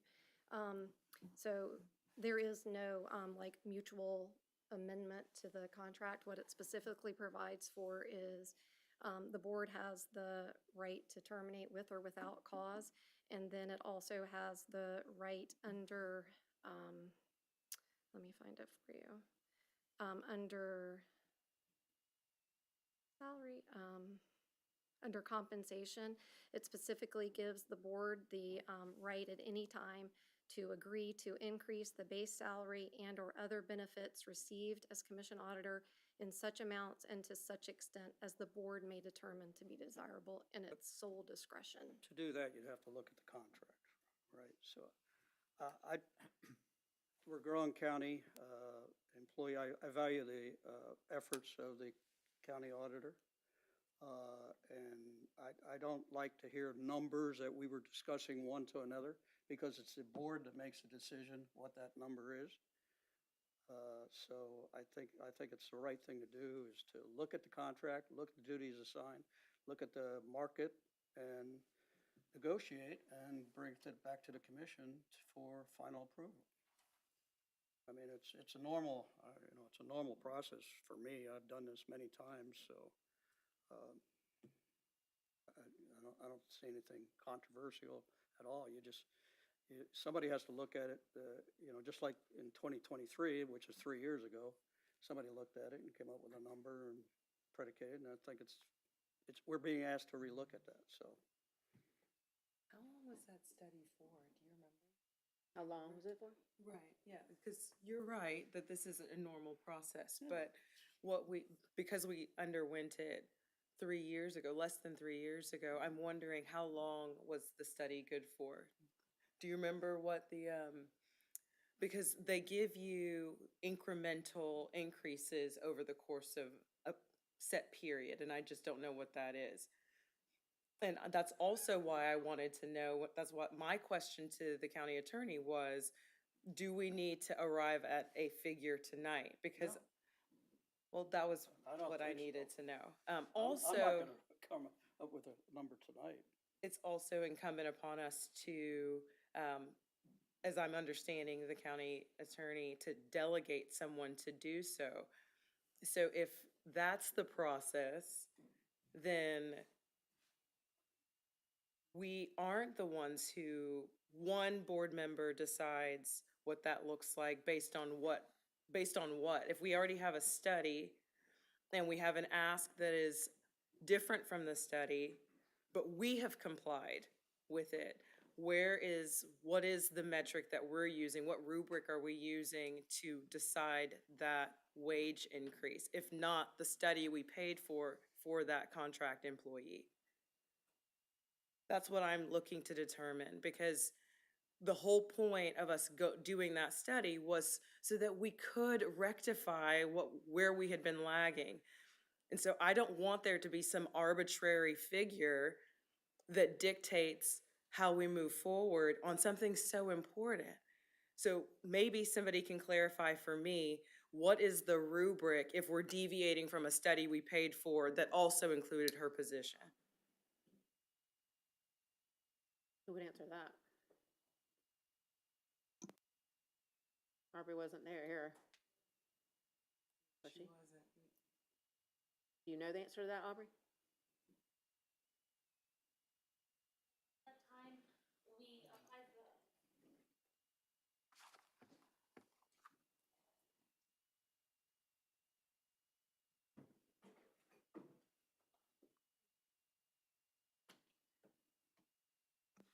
So at the time, the comp study was applied equally to all employees with the agreement that COLAs, as agreed upon by the board, would be applied again equally the following years.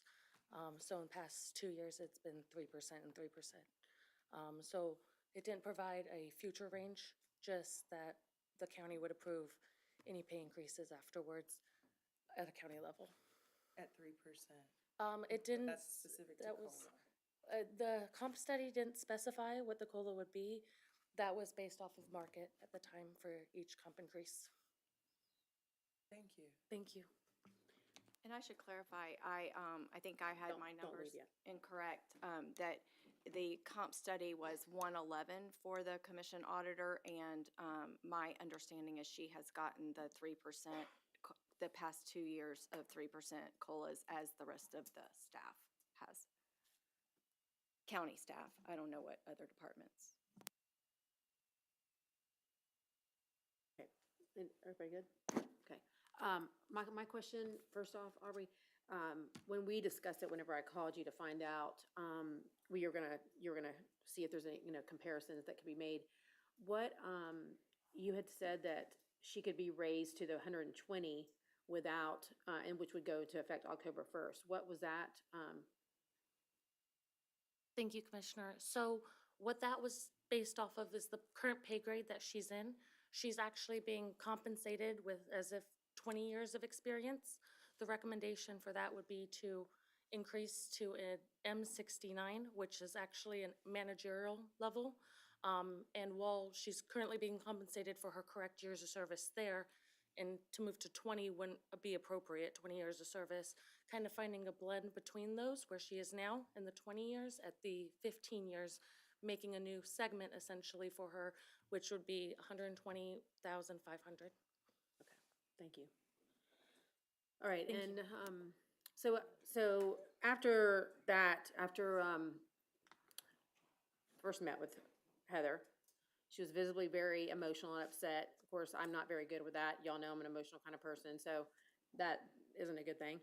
And yet I'm the chair, so we have to handle these things. Love Heather. I do think you've done a great job. She kind of went through the duties that she feels like she's done and other things that have been added, and things that she would like to do. So after listening to all of y'all, we met afterwards, County Attorney Heather, I think, and Aubrey was there. My question to her was, what if you weren't to get the 165, what would be the result? And she said she would resign. So my concern here is that if we're reopening the contract, there really is no discussion unless she gets the 165. And you've already said you don't agree with 165. So I kind of feel like I'm at a standstill here. Of course, I value Heather. I value her job, but I don't know. I mean, is it a waste of time to even open it? I haven't spoken to my conversation with the county auditor. And I think there's a way forward that doesn't include 165. And I'm not gonna say what numbers because. Okay, so that's different than what's been said to me, so maybe rethought that? Do you want to come forward and say that, and speak to that, or?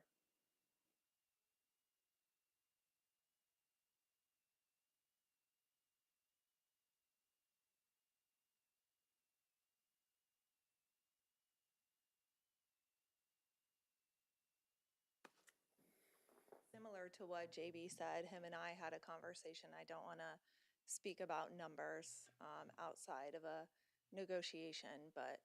But the number was given to me, Heather. I mean, you point I blank said you understand. would resign. Yes, ma'am, I did. So have you changed your mind about that? Like I said, I think JB and I had a conversation that potentially we can find a way forward. Okay. All right, so we have, you are still in agreement to reopen the contract? So, I'd be willing to work with the board to negotiate, yeah. okay. So I would be willing to, so that's three of us. Would you be willing to work with her to renegotiate then? I think so. I value all employees. All employees have very positive, attributes as well as some that I consider negative, quite honestly. But I've worked with people for a long time, and I don't dwell on their negative aspects. I dwell on their positive. I try to use them for the best opportunities that I can. And so I think there's a way forward, and I don't know that. I feel it's going to be the commission's decision whether there is a way forward or not. But I'm willing to look at this and bring something back to the board, and then we'll see where we go from there. But I think there's a way forward. All right, very good. Is that all we need to do? Is it a consensus? We had three of us. Correct. Okay. All right, so that's that. I guess it'd be designating. Designated JB, yeah, correct. Commissioner Ranger. Okay, and then my last would be, we have graduation in our county coming up next week, and my baby is graduating and not getting no tears. She is the president of the class, has been for all 4 years, and so I'm gonna be excited and enjoy watching her walk without her crutches, hopefully as a Monday, to the front and giving her speech. And I know so many other parents are just excited about that and facing real life, these kids. And so anyway, good luck to everyone, and God bless all of you and all of your families. And I guess that'll be it. We'll wrap it up.